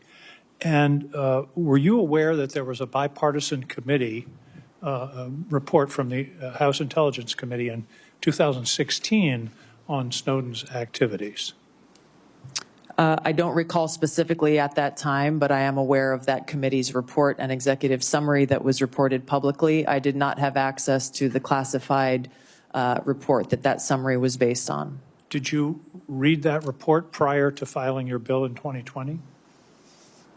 Senator, I don't recall specifically. I remember reading a lot of materials prior to filing that bill. Well, the bipartisan committee report, the first item, Edward Snowden perpetrated the largest and most damaging public release of classified information in U.S. intelligence history. Goes on to say Snowden caused tremendous damage to national security, and the vast majority of the documents he stole have nothing to do with programs impacting individual privacy.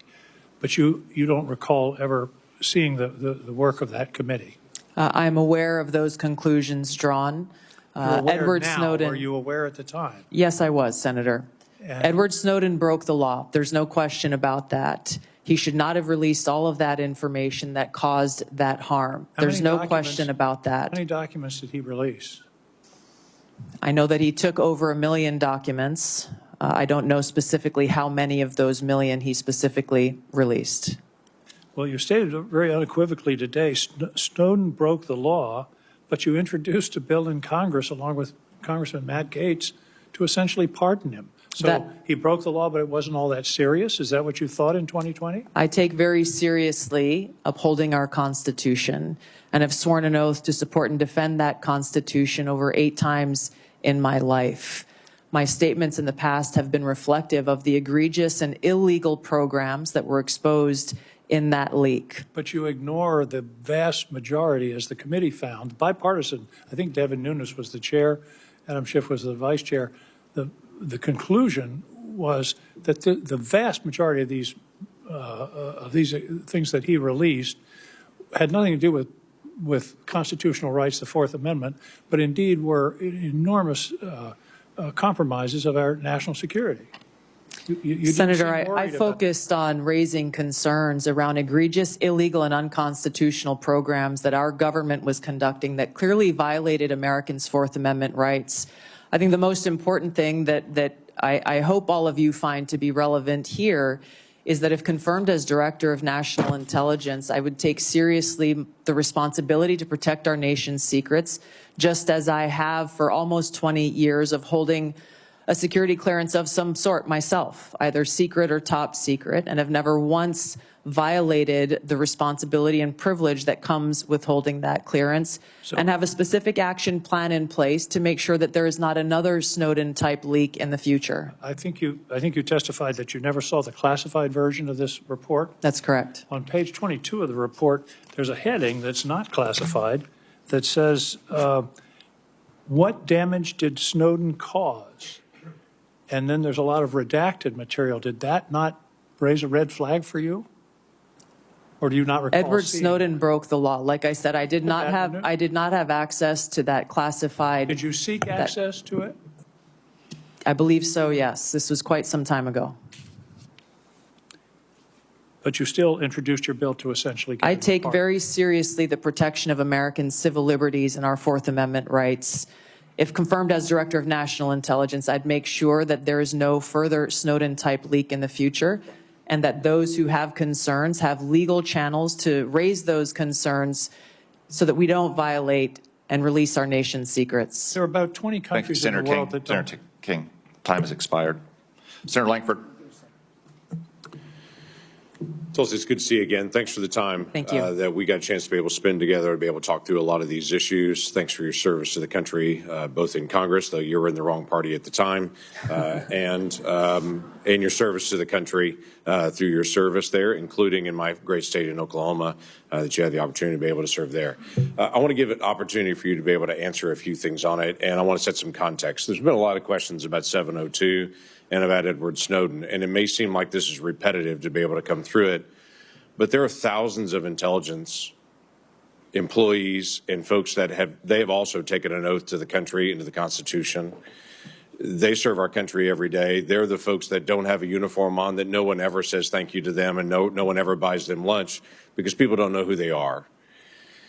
But they every day put their lives on the line, and they work very hard to be able to protect Americans. And when Edward Snowden got mad at his employer that he didn't get the promotion that he wanted and started harvesting information, and then found some things that he didn't like on it, and then kept going, and then released them to media and went to China, and then went from China to Russia and became a Russian citizen and continued to be able to layer out intelligence unrelated to the civil liberties of any American, and then said, I have more and I can release them at any time I want.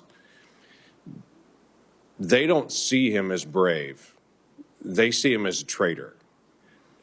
And the concern among so many here, and I think what a lot of the folks in the intelligence community that you'd have the responsibility to oversight is, they want to hear that you also believe the same thing, that not just he broke the law, but that he's a traitor, because they don't want that to ever happen again. And all the sources that they had, that they trusted and that trusted them, now their lives were at risk.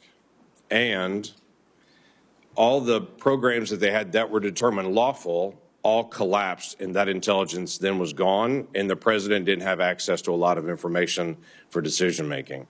So this is a big deal to everybody here because it's a big deal to everybody that you'll also oversee in that role as well. And so it's helpful for them to be able to hear your heart on this. So was Edward Snowden a traitor? Senator, my heart is with my commitment to our Constitution and our nation's security. Ours too. Thank you. Yeah. I have shown throughout my almost 22 years of service in the military, as well as my time in Congress, how seriously I take the privilege of having access to classified information and our nation's secrets. And that's why I'm committed, if confirmed as Director of National Intelligence, to join you in making sure that there is no future Snowden-type leak. And I would do so by taking 4 specific actions. Number 1, again, to make sure that there are no illegal and unconstitutional programs. Limiting in a big way those who have access to our nation's top secrets through security clearance reform, making sure that every single person in the workforce knows about the legal whistleblower channels available to them, and making sure that there's a direct line available to me should anyone have concerns. If people choose to step outside of those legal channels to raise any concerns about programs or actions that exist within the intelligence community that are classified, there will be no excuse to do so, and they should be charged and prosecuted under the law. Was he a traitor at the time when he took America's secrets, released them in public, and then ran to China and became a Russian citizen? Senator, I'm focused on the future and how we can prevent something like this from happening again. So you would have the responsibility to be able to give counsel to the president, which is a great privilege. You already have his ear, quite frankly, and you all have a great relationship on that, which is very beneficial. But when President Trump chose to take the strike on Soleimani, he was also at that same time going through an impeachment in the House. And you were kind of tough on him at the time about that. You called it a declaration of war. You said that the Soleimani strike will lead to an outcome that will further undermine our national security. As a member of Congress, I also take seriously declaration of war and our responsibility in that. He was acting in a way that he came out and the intelligence gave that Soleimani was in the process of preparing a strike on American citizens and those folks that were in the field at the time. I guess the question that I have is, the ODNI will sit with the president, will provide options to the president and say, here are the options that you could take. Would you have presented a Soleimani strike at that time, looking back at it now in retrospect and saying this is an option you could take and here's how to be able to do it? Yeah, thank you, Senator. It's an important question. If confirmed as Director of National Intelligence, I would make sure that the president has all of the objective analysis and intelligence reporting so that he can make that best informed decision, including all of the options and actions that he has available to him, which should exist alongside an assessment of what the possible repercussions or responses to those actions may be. My own personal views have no place in that assessment and that providing to the president and his advisors with all of those options available. Thank you, Senator Langford. Senator Bennett. Thank you, Mr. Chairman. I would like to repeat my colleague's question to you. Thank you for being here to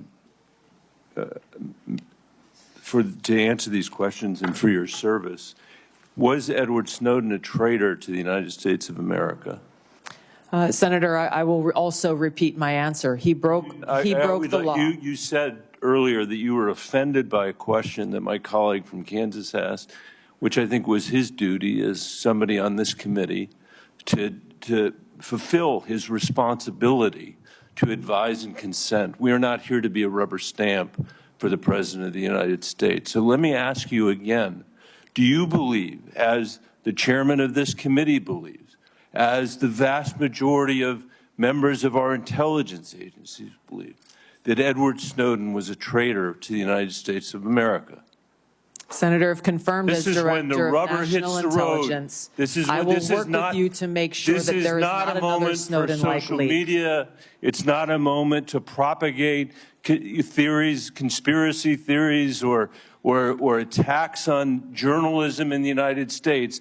This is when you need to answer the questions of the people whose votes you're asking for to be confirmed as the chief intelligence officer of this nation. As my colleague said, this is not about you. It's about the people that serve the intelligence agencies of the United States. Is Edward Snowden a traitor to the United States of America? That is not a hard question to answer when the stakes are this high. Senator, as someone who has your served answer, in yes uniform, or no, is Edward Snowden a traitor to the United States of America? as someone who has I'll go on worn to our my uniform questions. in combat, I understand how critical our national security Apparently is. you don't. Apparently you don't. Let me ask you, I've worked very hard to put your own words here in front of the committee. Not, fake news, not conspiracy theories on the internet, but the actual things that you have said.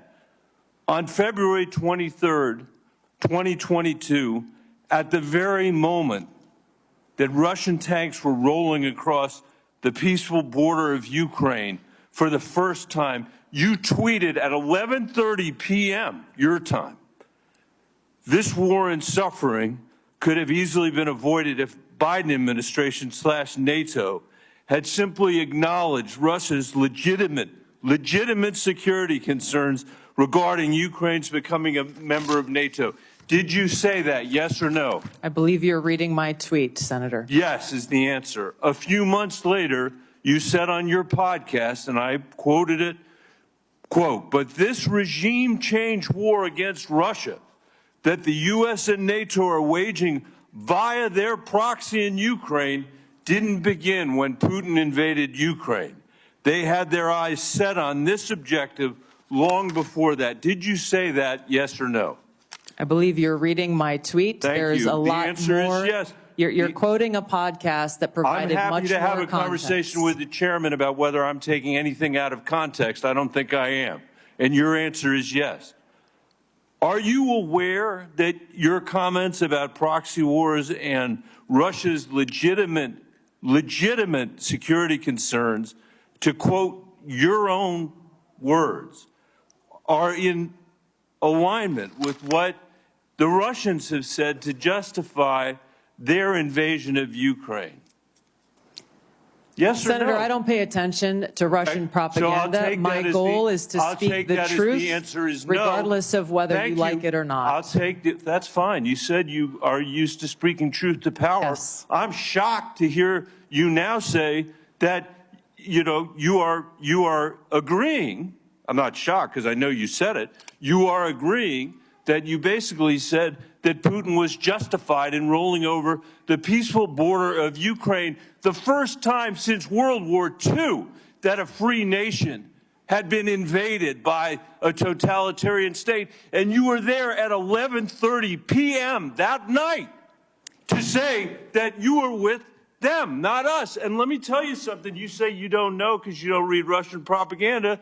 Russian state TV then aired your comments. Did you know that? Senator, I think you should also quote the statement that I made criticizing Putin for his invasion What of I would say, Mr. Chairman, with the last, it's up to all of us. We're the Senate. We get to decide whether we're going to confirm this nominee. Obviously, we didn't select this nominee. But can't we do better than somebody who doesn't believe in 702? Can't we believe that somebody who can't answer whether Snowden was a traitor 5 times today, who made excuses for Vladimir Putin's invasion of Ukraine, the first time that I'm aware of any American official has done that?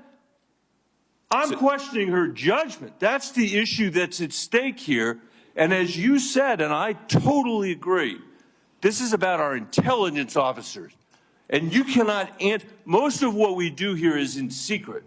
This is one of the very few opportunities that you will ever have to have a conversation with this panel in public. And the record is going to be very clear about the position you took with regard to Edward Snowden. And the record is going to be very clear about your reaffirmation of the statements you made in the middle of the night when Russia was invading the free country of Ukraine. And I Senator hope Bennett, we will your time- take that in your time has expired. consideration when Senator we Bennett, have this vote. Your time has expired. I will note that during Senator Bennett's question and answer, there was 2 disturbances in the room. The first sounded like a cell phone.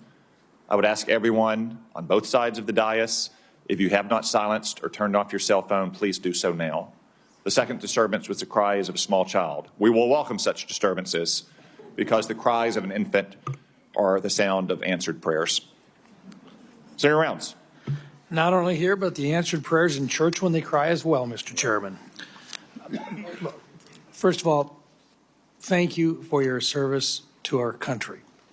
I think part of the discussion here, as you can see, we feel very, very strongly about FISA 702.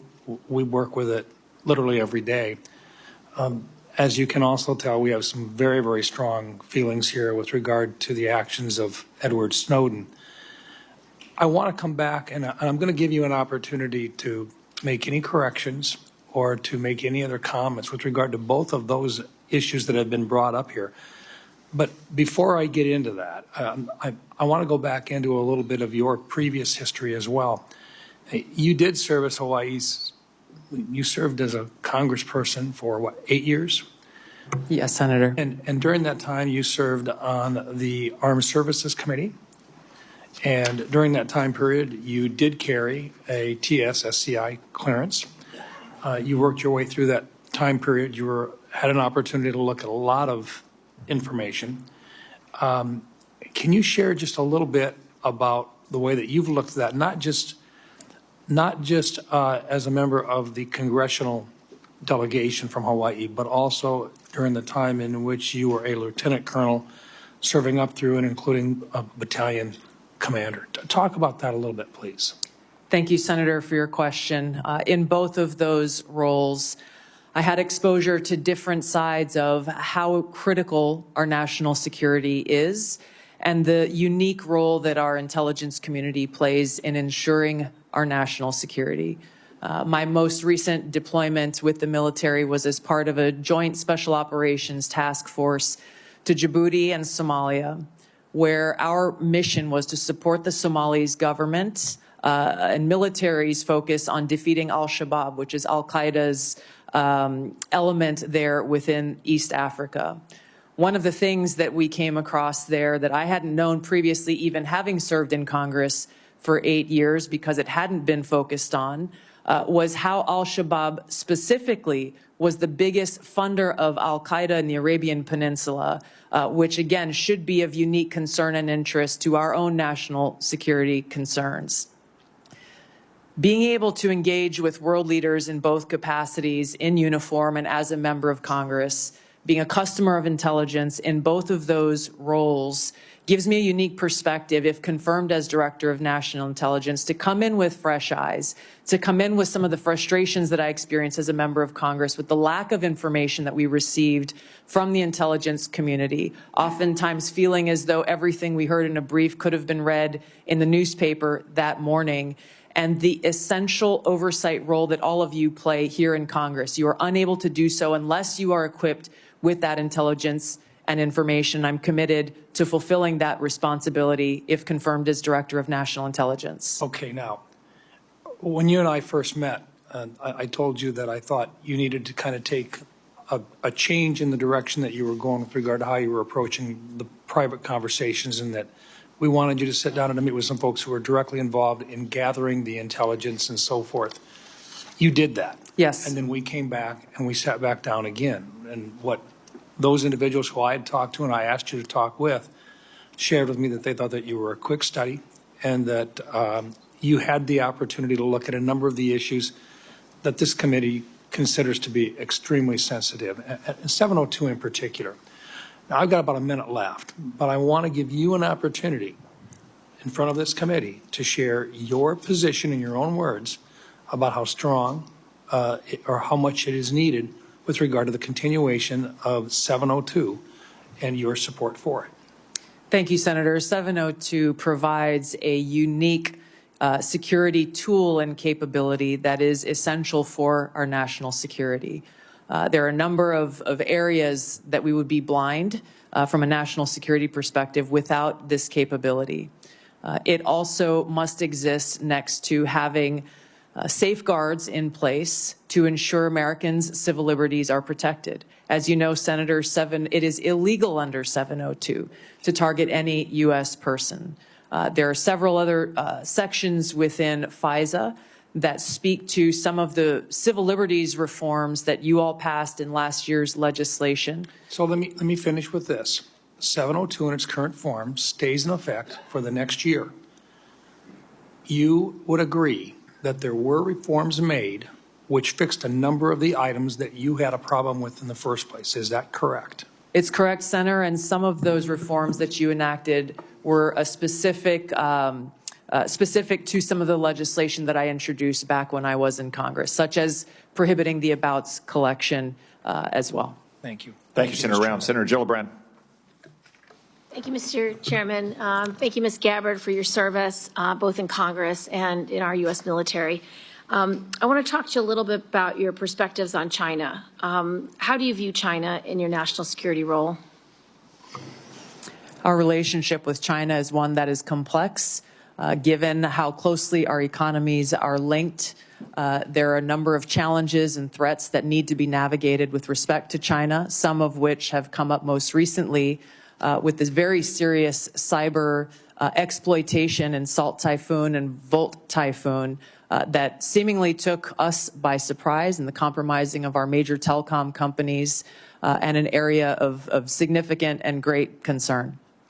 So some of your past statements that are relevant to China are concerning because I don't think it fully appreciates China's perspective towards the United States. For example, with regard to TikTok. Your past statements have essentially said that requiring domestic ownership of TikTok is a violation of civil liberties, and the national security concerns are complete BS. Can you explain why you have this view on TikTok? The position that I previously made, obviously not as a member of Congress, as you consider the TikTok legislation, were centered around the protection of Americans' First Amendment rights and the lack of data privacy legislation, frankly, that would apply to TikTok, Facebook, X, all of these different social media applications that collect on us as users of these applications. There were other provisions within that legislation that granted very vague and grandiose authorities to the president on deciding which private companies are or are not a national security threat. So let's talk about China specifically, because this is where I want to make sure you understand what's at stake. We've had concerns over many years that when China owns infrastructure, it can manipulate that infrastructure. It can use it for spying. It could use it, turn it on or off. And you've actually addressed some of the most recent cyber attacks that we believe China had relevant participation. The challenge is if China owns TikTok, it means they can spy on the United States, on the American people. It can take all the data from our children. It can change the narrative about what people are talking about through their algorithms. If it wants to create misinformation or malign foreign influence, it's very easy. So can you understand why it's so important that we require domestic ownership of TikTok? I understand the concern, Senator. I would just reiterate some of my concerns that I stated in the past about how this really is an issue about data privacy, because so much of what is collected by all of these, even U.S.-owned companies, can be sold to any country. I get it, and that is a bigger issue for Congress to wrestle, and I am all in for that conversation. But I want you to appreciate China. What is your view with regard to Taiwan? Do you think it is something that your intelligence efforts will understand how important our relationship is with Taiwan, specifically on chips manufacturing? I think President Trump has most recently decided to have a 100% tariff on all chips from Taiwan. And your statements, particularly about the bill we passed, the CHIPS Act, to make sure that domestic production is invested in, and so that we have that supply chain, and so we have that national security. But your public statements about the CHIPS Act have been very negative and don't seem to appreciate how important that independence is for our national security, to be beholden to China, to be beholden to Taiwan, to be in a place where we can't do our own national intelligence.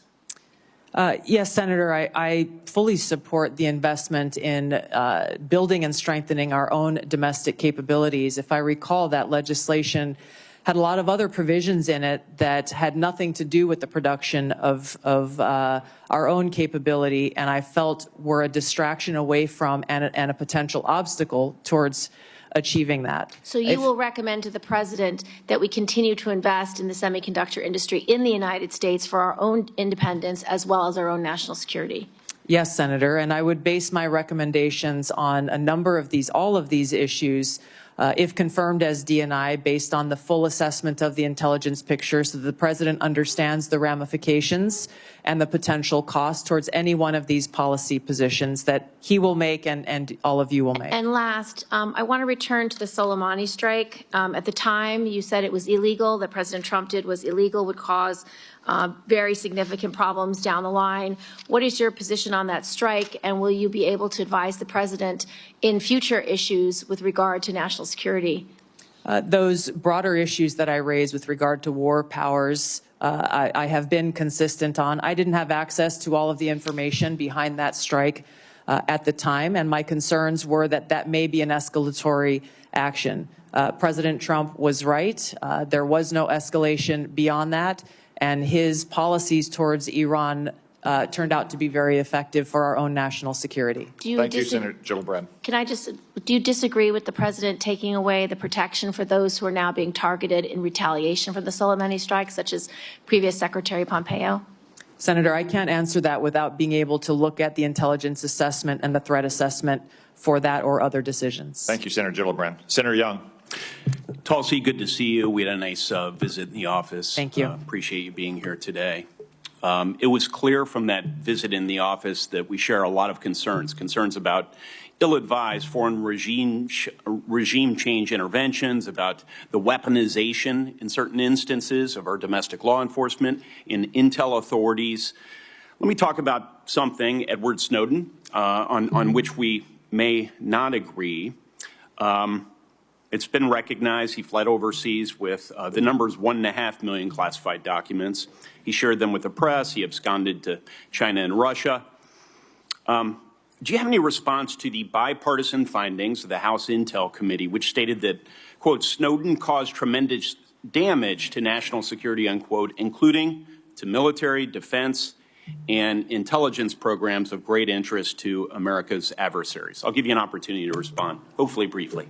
Thank you, Senator. As I've said before, Edward Snowden broke the law, and I do not agree with how he chose to release information and the extent of the information and intelligence that he released. It's my focus on the future, and I think we can all agree that we do not want to have another Snowden-type leak, and I've laid out specific actions, if confirmed as DNI, to do that. Okay. Well, it's notable you didn't say, yes, he clearly hurt in various ways our national security. The same House committee also reported that based on DOD assessments, should the Chinese or Russians access certain documents relating to DOD capabilities that we know Snowden stole, quote, American troops will be at greater risk in any future conflict, unquote. Do you have any reflection on this assessment? I would be very concerned about that. I have not had access to the information or intelligence that led to that assessment, but anything that puts our men and women in uniform unnecessarily at risk should be a grave concern. Yeah. I share that sentiment as a former Marine Corps intelligence officer. When we find that Americans, whether private citizens or contractors or uniformed personnel, have shared sensitive designs about military technology or plans to a foreign government, however well-intentioned, we rightfully throw the book at them. Snowden did just that, yet you have argued and many times that he should be pardoned. You introduced legislation, as has been discussed here. He's been able to publicly hide, as I see it, behind this facade of being a so-called whistleblower. But he likely endangered American lives through his actions. So as the leader of the intelligence community, how would you think you would be received based on some of these past actions to support or even to pardon Edward Snowden? Rank and file intelligence analysts and intelligence professionals. How do you think it'll be received? I'm grateful, Senator, to have received letters of endorsement and support from many current and former individuals who've worked within the intelligence community, those who've worked or are still working within our military, because I believe they trust that my goal, my sole goal and interest is in our nation's security and upholding our oath to the Constitution. And they trust that if confirmed as Director of National Intelligence, I will take the very specific steps that I have laid out in informing every single person within the intelligence community about the legal pathways they have to blow the whistle or to bring any concerns to the forefront, to include coming directly to members of Congress, to limit access so that we don't have people who are E3s or E4s or people in any situation taking it upon themselves to release classified information, giving them a direct line to me to once again make sure that we are all fulfilling our responsibility to ensure our national security and uphold our Constitution. Thank you. Tulsi, was Edward Snowden false to an obligation or false to a duty?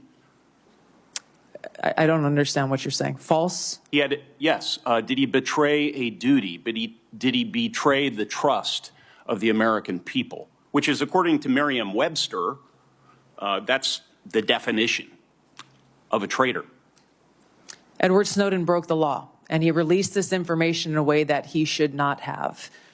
He also acknowledged and exposed information that was unconstitutional, which drove a lot of the reforms that this body has made over the years to make sure that Americans' constitutional rights are protected. Well, for what it's worth, Mr. Snowden is watching these proceedings. He's posted on social media even, indicating that Tulsi Gabbard should indicate that I harmed national security. This may be the rare instance in which I agree with Mr. Snowden. I think it would befit you and be helpful to the way you are perceived by members of the intelligence community if you would at least acknowledge that the greatest whistleblower in American history, so-called, harmed national security by breaking the laws of the land around our intel authorities. So thank you for being here. Thank you. Thank you, Senator Young. Senator Kelly. Thank you, Mr. Chairman. Colonel Gabbard, I want to first say thank you for your service to this country. Likewise. In Congress and in the Army, and thank you for meeting with me a couple of weeks ago, and thank you for being here today. You're nominated to lead and coordinate across the intelligence community's numerous sources of collection and analytic capabilities. In a few sentences, can you describe how you make assessments and how you're going to sift through all this intelligence and make careful and thoughtful conclusions? Yes, Senator, there are great professionals who work within the intelligence community. I will build a strong team around me as they present the intelligence reporting to provide to the President through the President's daily brief and to respond to issues and concerns that this body has. I will welcome dissenting voices to be able to make sure that this information intelligence is thoroughly vetted prior to presenting it and make sure that the truth is reported, whether that truth is convenient or not. Well, thank you, Colonel Gabbard, and I appreciate that. The President and others are going to rely on that. I want to discuss such an assessment made by the IC. For years, the U.S. analyzed evidence of numerous chemical weapons attacks in Syria.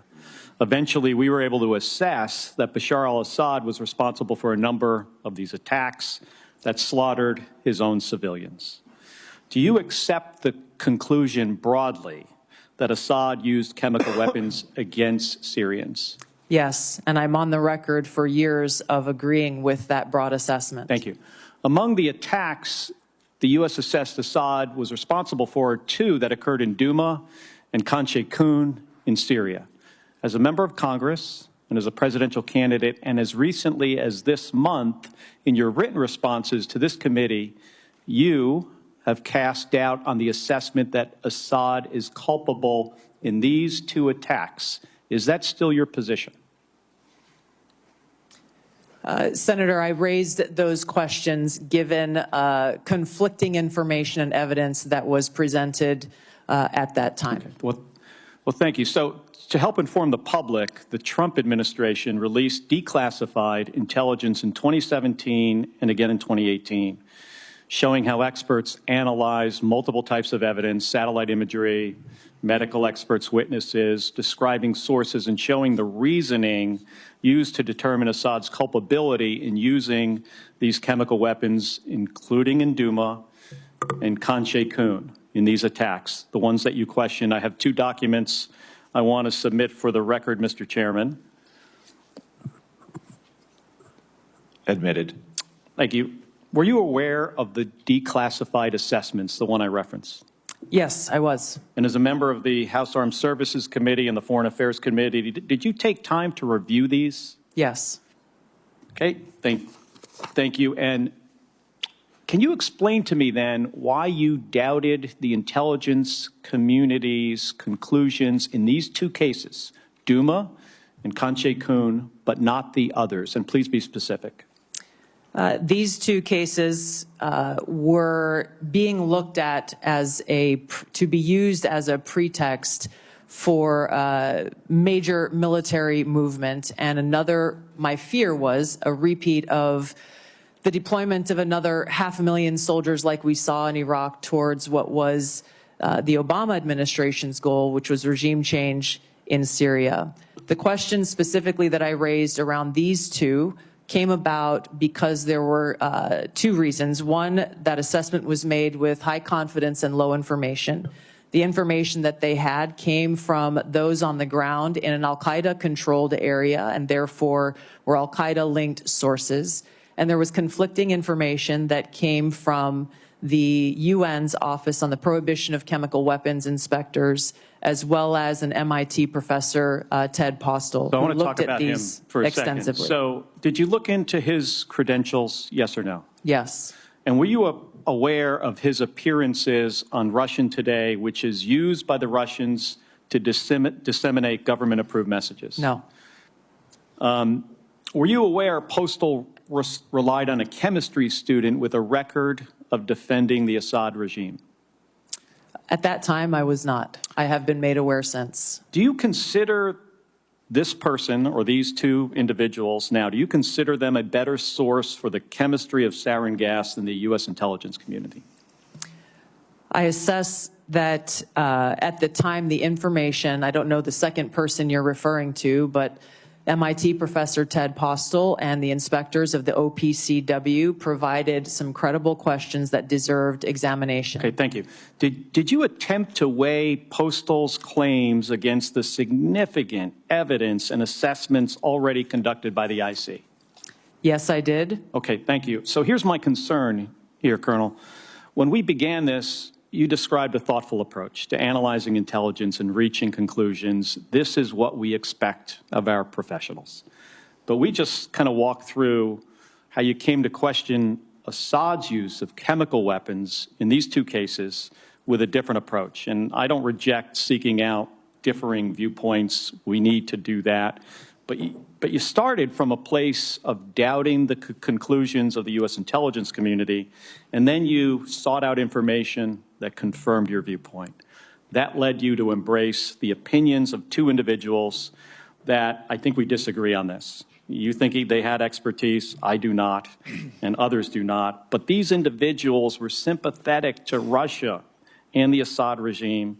It also led you to minimize or discount the overwhelmingly information that contradicted your viewpoint, including the expert assessments of our own intelligence community.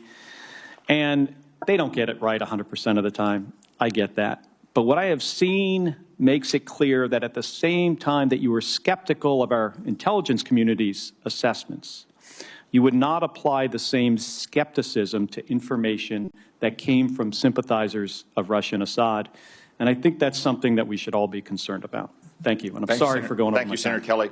I want to recognize and welcome to the committee our newest member, Senator Budd, although we all regret Senator Rubio's departure. We're all pleased, as evidenced by the 99-0 vote, that he is now the Secretary of State, and also pleased that we have a great new member on our committee. Senator Budd.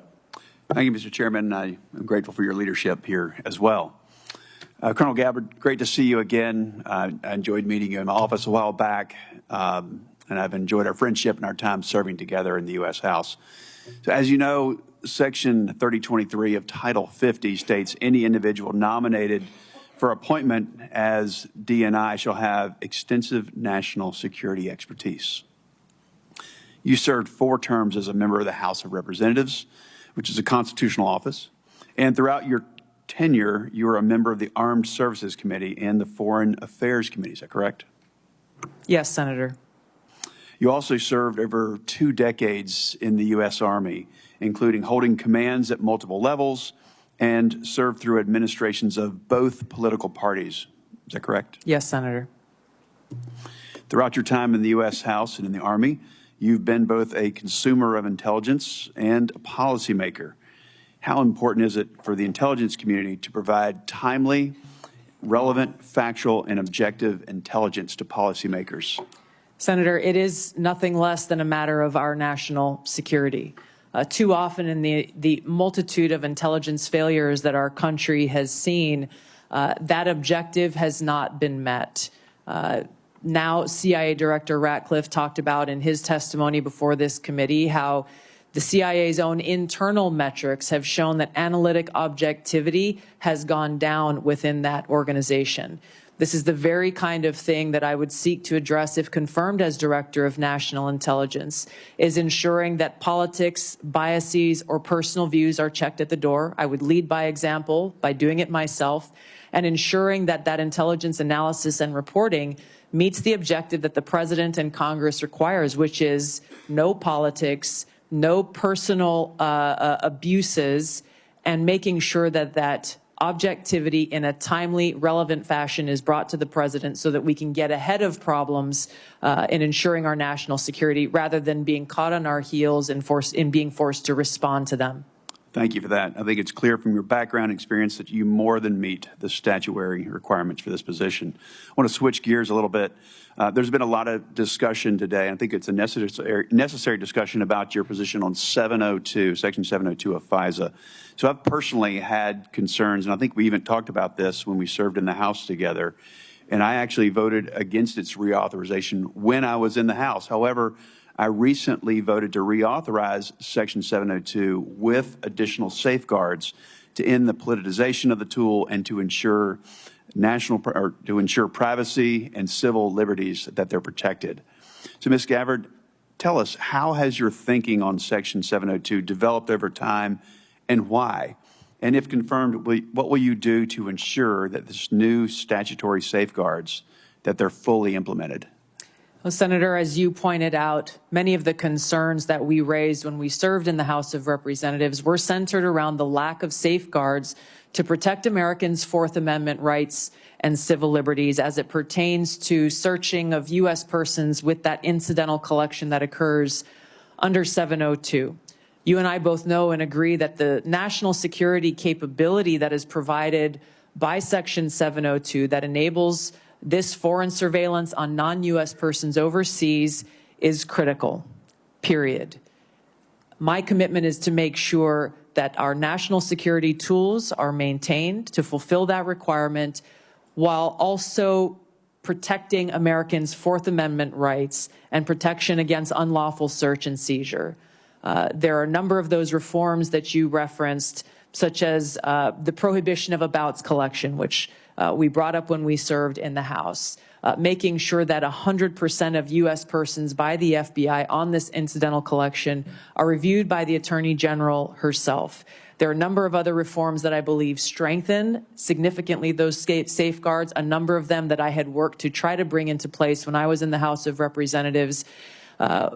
I look forward, if confirmed as Director of National Intelligence, to overseeing and assessing the implementation of these reforms and reporting back to you as you begin to consider next year's reauthorization and meeting that mark of ensuring our security and upholding Americans' Fourth Amendment protections. Thank you. Switching gears a little bit, talk briefly, if you will, about the dual task of simultaneously protecting whistleblowers and protecting classified information.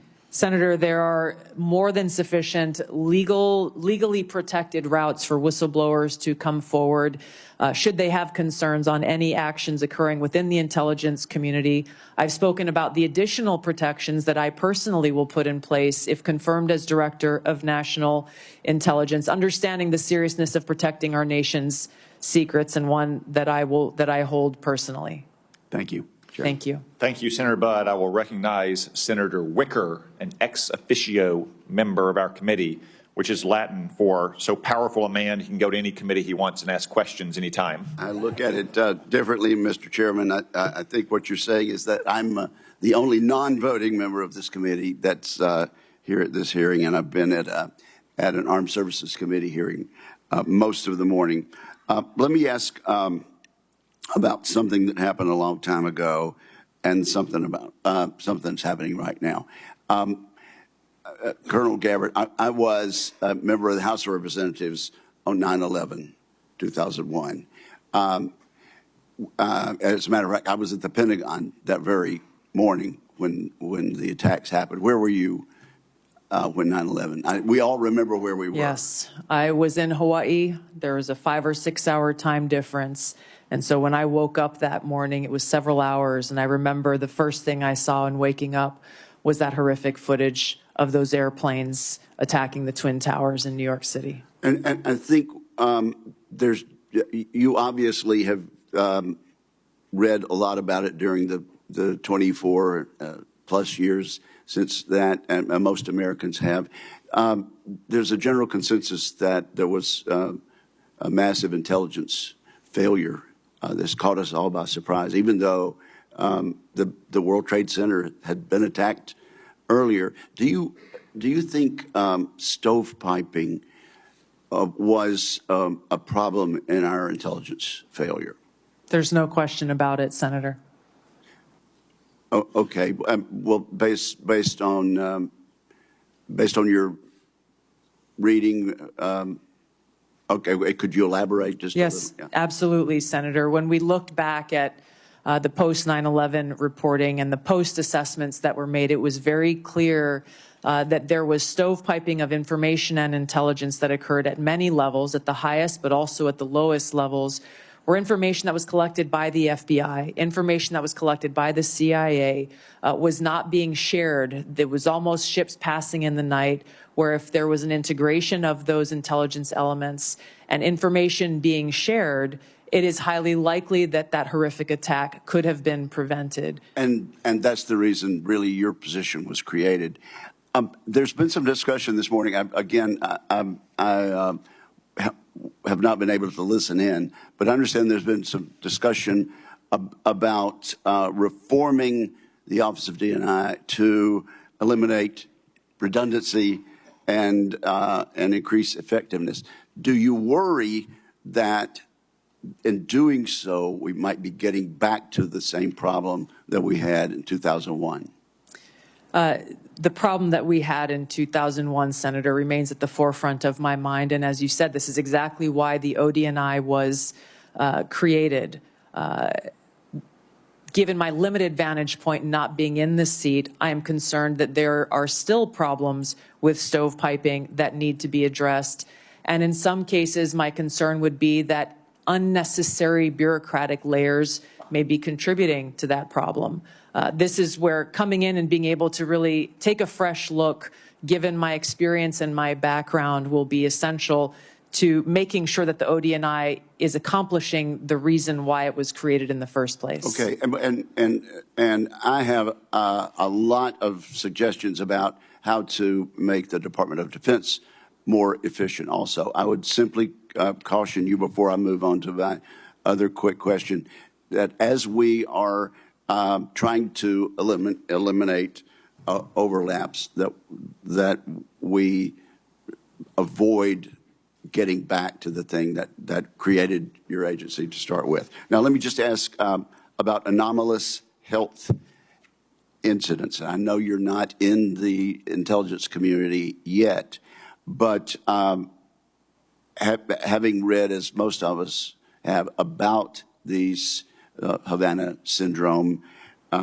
incidents, what is your understanding of that now, and what are your plans?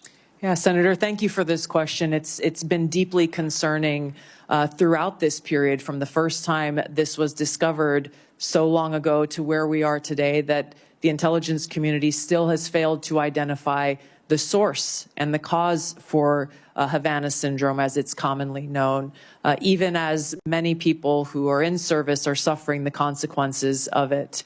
I look forward, if confirmed as Director of National Intelligence, to addressing this, of course, making sure that those who have been impacted are getting the care that they need and deserve, but getting to the truth behind how and why this has occurred. Are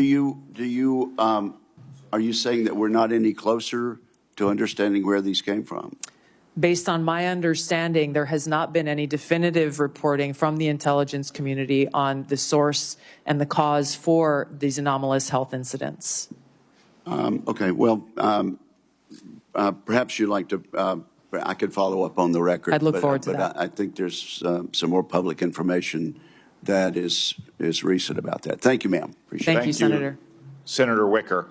As I acknowledged at the outset, it is the custom of this committee to allow a follow-up question for senators who remain present at the end of the regular 5-minute round of questions. I remember everyone, this is a follow-up question, not a 5-minute round. We will have Ms. Gabbard in a closed session where each of us will have yet another 5-minute round of questioning. Is there any senator who wishes to be recognized for a follow-up question? Senator Wyden. Thank you very much. Ms. Gabbard, there was an area that I believe is still uncertain, and this is what my question's about. Earlier this week, the Trump administration illegally attempted to withhold federal funds from a broad range of organizations. I'm interested in knowing what you would do if President Trump told you to withhold congressionally approved funds from the Intelligence Community Inspector General. So my question is, if President Trump orders you to withhold appropriated funds from the Inspector General, will you refuse that illegal order? I don't believe for a second President Trump would ask me to do something that would break the law. That's not what I'm asking. I'm asking, if you are asked about an illegal order, what will you do? You can say, oh, it'll never happen. What will you do if you're dealing with an illegal order? My commitment has been and will be, if confirmed as Director of National Intelligence, to comply with the law. Are there, Senator Wyden, you've actually asked 2 questions already, Senator I'm not Wyden. asking a question. You've asked 2 questions. I said there's 1 question allowed. Are there other senators who would like to follow up question? Senator King. I'd like to follow up on my line of questioning about Edward Snowden and understand how you analyzed the facts leading up to your 2020 bill providing him with a pardon. There was the House committee report, which granted was redacted, but under the heading, what damage did it cause, were 5.5 pages of redacted material. I would have thought that would raise a question in your mind. Secondly, Edward Snowden, there are about 20 countries that don't have extradition treaties with the U.S. He chose to go to Russia, become a Russian citizen. Given that information, how did you decide to introduce a bill providing him with a pardon? Introducing a bill in the United States Congress is not the same as a tweet or a commentary on a podcast. I'm concerned about your apparent lack of interest in the scope of Edward Snowden's traitorous activities. Senator, I've answered some version of this question many times in this hearing already.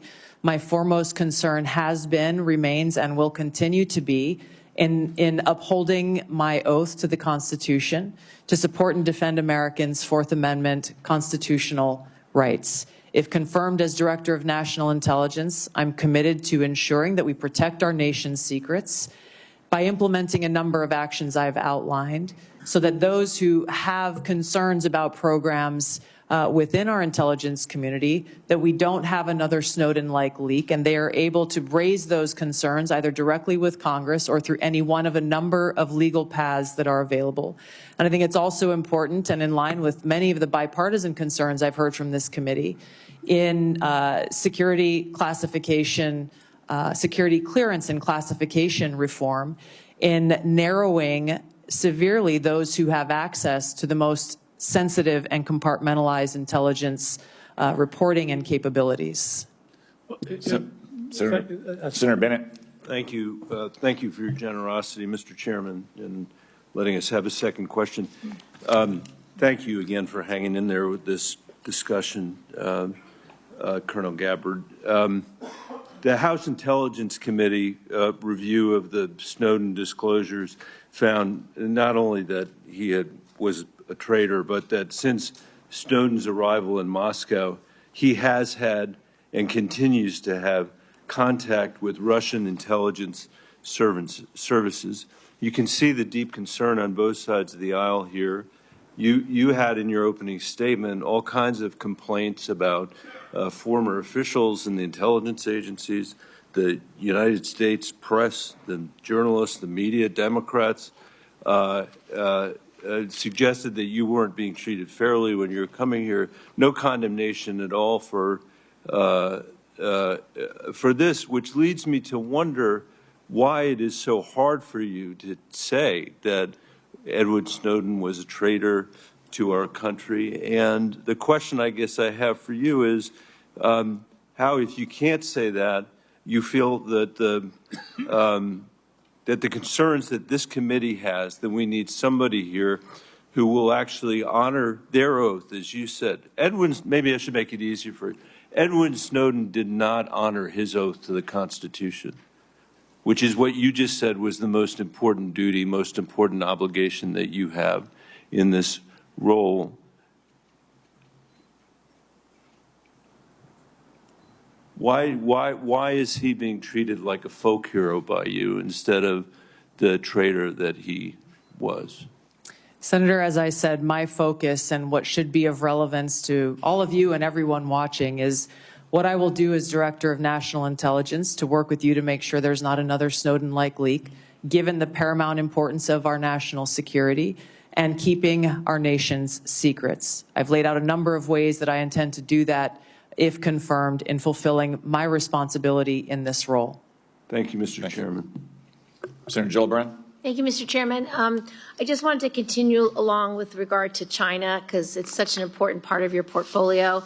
And I know on armed services, you've had hearings over the last 15 years about their architecture and how they're building up space capabilities, sea capabilities, Air Force capabilities, every type of capability they possibly could.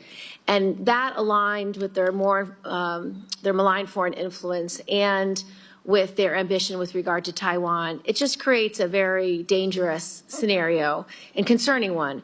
And so I wanted to ask you about Japan because recently, about a year and a half ago, 13 months ago, you said that you didn't think it was wise to allow Japan to build up their own defense architecture. And you thought it was short-sighted. Can you speak a little bit about that? Because our alliance with Japan is so important in our ability to defend against malign activities of China, not only geographically, but because for the last 50 years, they've been close allies, allies that we rely on. We share intelligence, we share operations. They are a great ally. So what was your concern about? And have you had any views that have shifted in that regard? Yeah, thank you for the question, Senator. I agree. Japan has been a strong ally of the United States in a different capacity as a member of the Hawaii National Guard. I've gone and conducted training missions in Japan with the Japanese Self-Defense Force. Their forces and their constitution has been primarily focused on self-defense. The concerns that I had raised previously had to do with really looking at the bigger picture of the context of the history with Japan and China and recognizing the implications of how this kind of shift from a self-defense posture that Japan has had constitutionally to a more offensive posture could result in escalation. And given the history, we need to acknowledge what the ramifications could be to our own security interests. And that's something that I am looking forward to being able to provide to all of you and to the President, if confirmed as Director of National Intelligence, is that in-depth analysis and assessment so that various policies or actions that you all or the President are considering are fully thought through, given that broader context of nuance of history and the complexities that exist within the Asia-Pacific region. Having grown up there, I'm very familiar with. But you do Thank you, Senator Gillibrand. Okay. Senator Kelly. Thank you, Mr. Chairman. Colonel Gabbard, when Russia was denying Assad's use of chemical weapons, they accused the U.S. of supporting terrorists. This is a line that Putin used frequently during the Syrian civil war as he supported Assad. Syrian officials made similar comments. They did it repeatedly. They did it in public. They did it at the United Nations. In 2016, you gave an interview in which you said, and this is a quote, "The U.S. is providing direct and indirect support to terrorist groups in order to overthrow the Syrian government." And in 2019, on the Democratic presidential debate stage, you said of President Trump, this is a quote, "This current president is continuing to betray us. We were supposed to be going after al-Qaeda, but over years now, not only have we not gone after al-Qaeda, our president is supporting al-Qaeda." So I'm interested to hear, what was your goal in saying these things? And did you consider, before saying them, the motives of Iran and Russia, what their motives might have been before making these claims? Senator, as someone who enlisted in the military specifically because of al-Qaeda's terrorist attack on 9/11 and committing myself and my life to doing what I could to defeat these terrorists, it was shocking and a betrayal to me and every person who was killed on 9/11, their families and my brothers and sisters in uniform.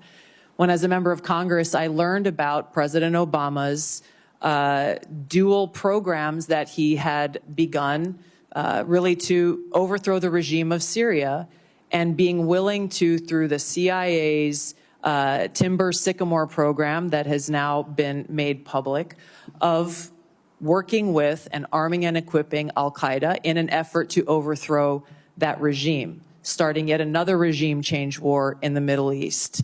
DoD train and equip program, again, begun under President Obama, is widely been known, looked at, and studied, that ultimately resulted in over $500 million being used to train who they called moderate rebels, but were actually fighters working with and aligned with al-Qaeda's affiliate on the ground in Syria, all to move forward with their regime change and not acknowledging what was obvious at the time and what has unfortunately borne true, which was that a regime change war in Syria, much like the regime change wars in Iraq, the toppling of Gaddafi and Mubarak, while these are all dictators, would likely result in the rise of Islamist extremists like al-Qaeda taking power. I shed no tears for the fall of the Assad regime, but today we have an Islamist extremist who is now in charge of Syria, as I said, who danced on the streets to celebrate the 9/11 attack, who ruled over Idlib with an Islamist extremist governance, and who has already begun to persecute and kill and arrest religious minorities like Christians in Syria. I understand. Why that should be acceptable to anyone is beyond me. It shouldn't is be. certainly and not I in our understand, interests. I appreciate your answer, and thank you. My concern has to do with the tendency to repeat Russian and Syrian, and even in some cases, I think we'll get into in the closed session, Iranian information, and to discount what comes from our intelligence community. Senator, every American deserves to know that people in our own government were providing support to our sworn enemy, al-Qaeda. That should not be acceptable by anyone. Thank you, Senator Kelly. Ms. Gabbard. In conclusion, Senator Warner. Yes, thank you, Mr. Chairman. You know, one of the things I love about this committee, and I know folks who are here from Ms. Gabbard may not fully realize, but this has always been a bipartisan committee. And my friend Richard Burr, who said we always kind of followed the truth. One of the things I was always proud of in the very challenging Russia investigation was, people would come in, they didn't know whether the staffer was a Democrat or Republican, because we were all looking out for the same thing. Ms. Gabbard, I support and commend you for your service. But we have heard this morning taking some individuals' advice on chemical attacks, not taking American intelligence community that, as we subsequently discovered, had iffy ties, not enough due diligence. We've heard this morning on your trip to Lebanon that you weren't fully aware that the folks who originally paid for the trip had these relations and ties to this Syrian party. I know I've asked you, and I understand on the trip that you said you met with Shia religious figures and you didn't know who were there, who they were. I can understand that, although I can't imagine Shia religious figures that in the Bekaa Valley that didn't have ties to Hezbollah. And we can have a difference of opinion on TikTok. The chairman and I feel very strongly that it is a national security threat. On 702, I'm candidly confused. I thought you answered Senator Wyden you're in favor of a warrant. Senator Cornyn, I thought you backed off of that. And then on Edward Snowden, you won't back off of Brave. You won't back off of your legislation. You won't call him a traitor. And I think, again, about this is being watched by our allies around the world. I think even RT's been tweeting about it today, blasting me. And the men and women of the intelligence community. I don't know how they're going to have confidence that if under your leadership, if somebody else stepped out, that you wouldn't take the same position that you've not walked away from on Mr. Snowden. So I guess my last question, and this is one I think was in some of the press, and I believe you and your husband took a trip to Rome last summer. And, I'm not talking about the conference.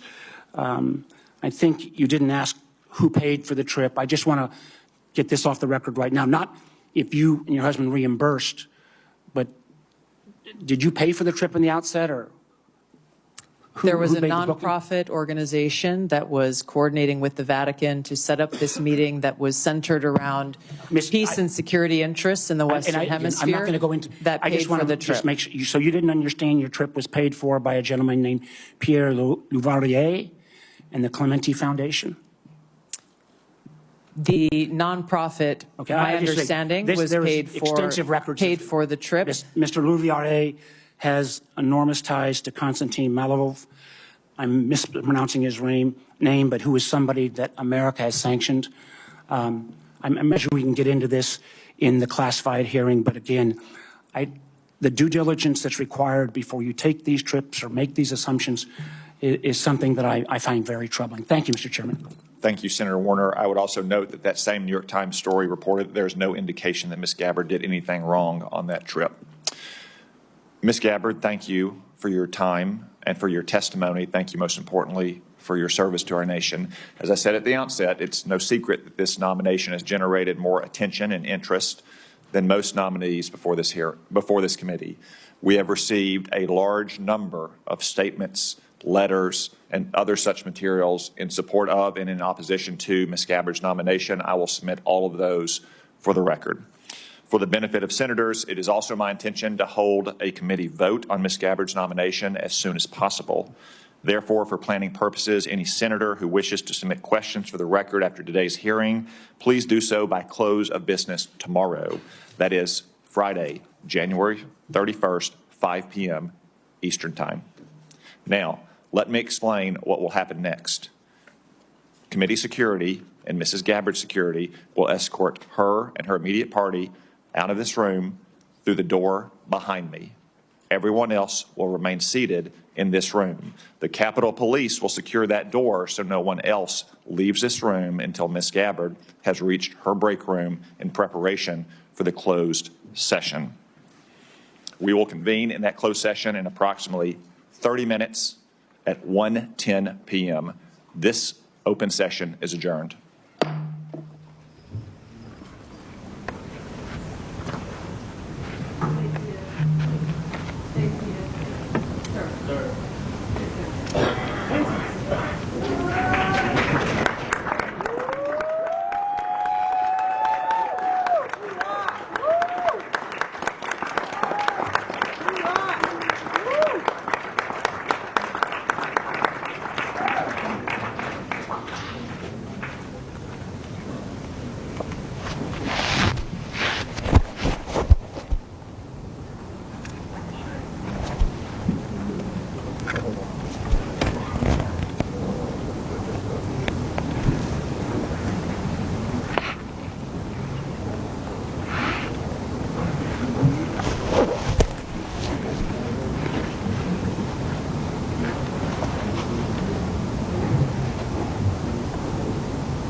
Thank you, everybody, for coming. Thank you.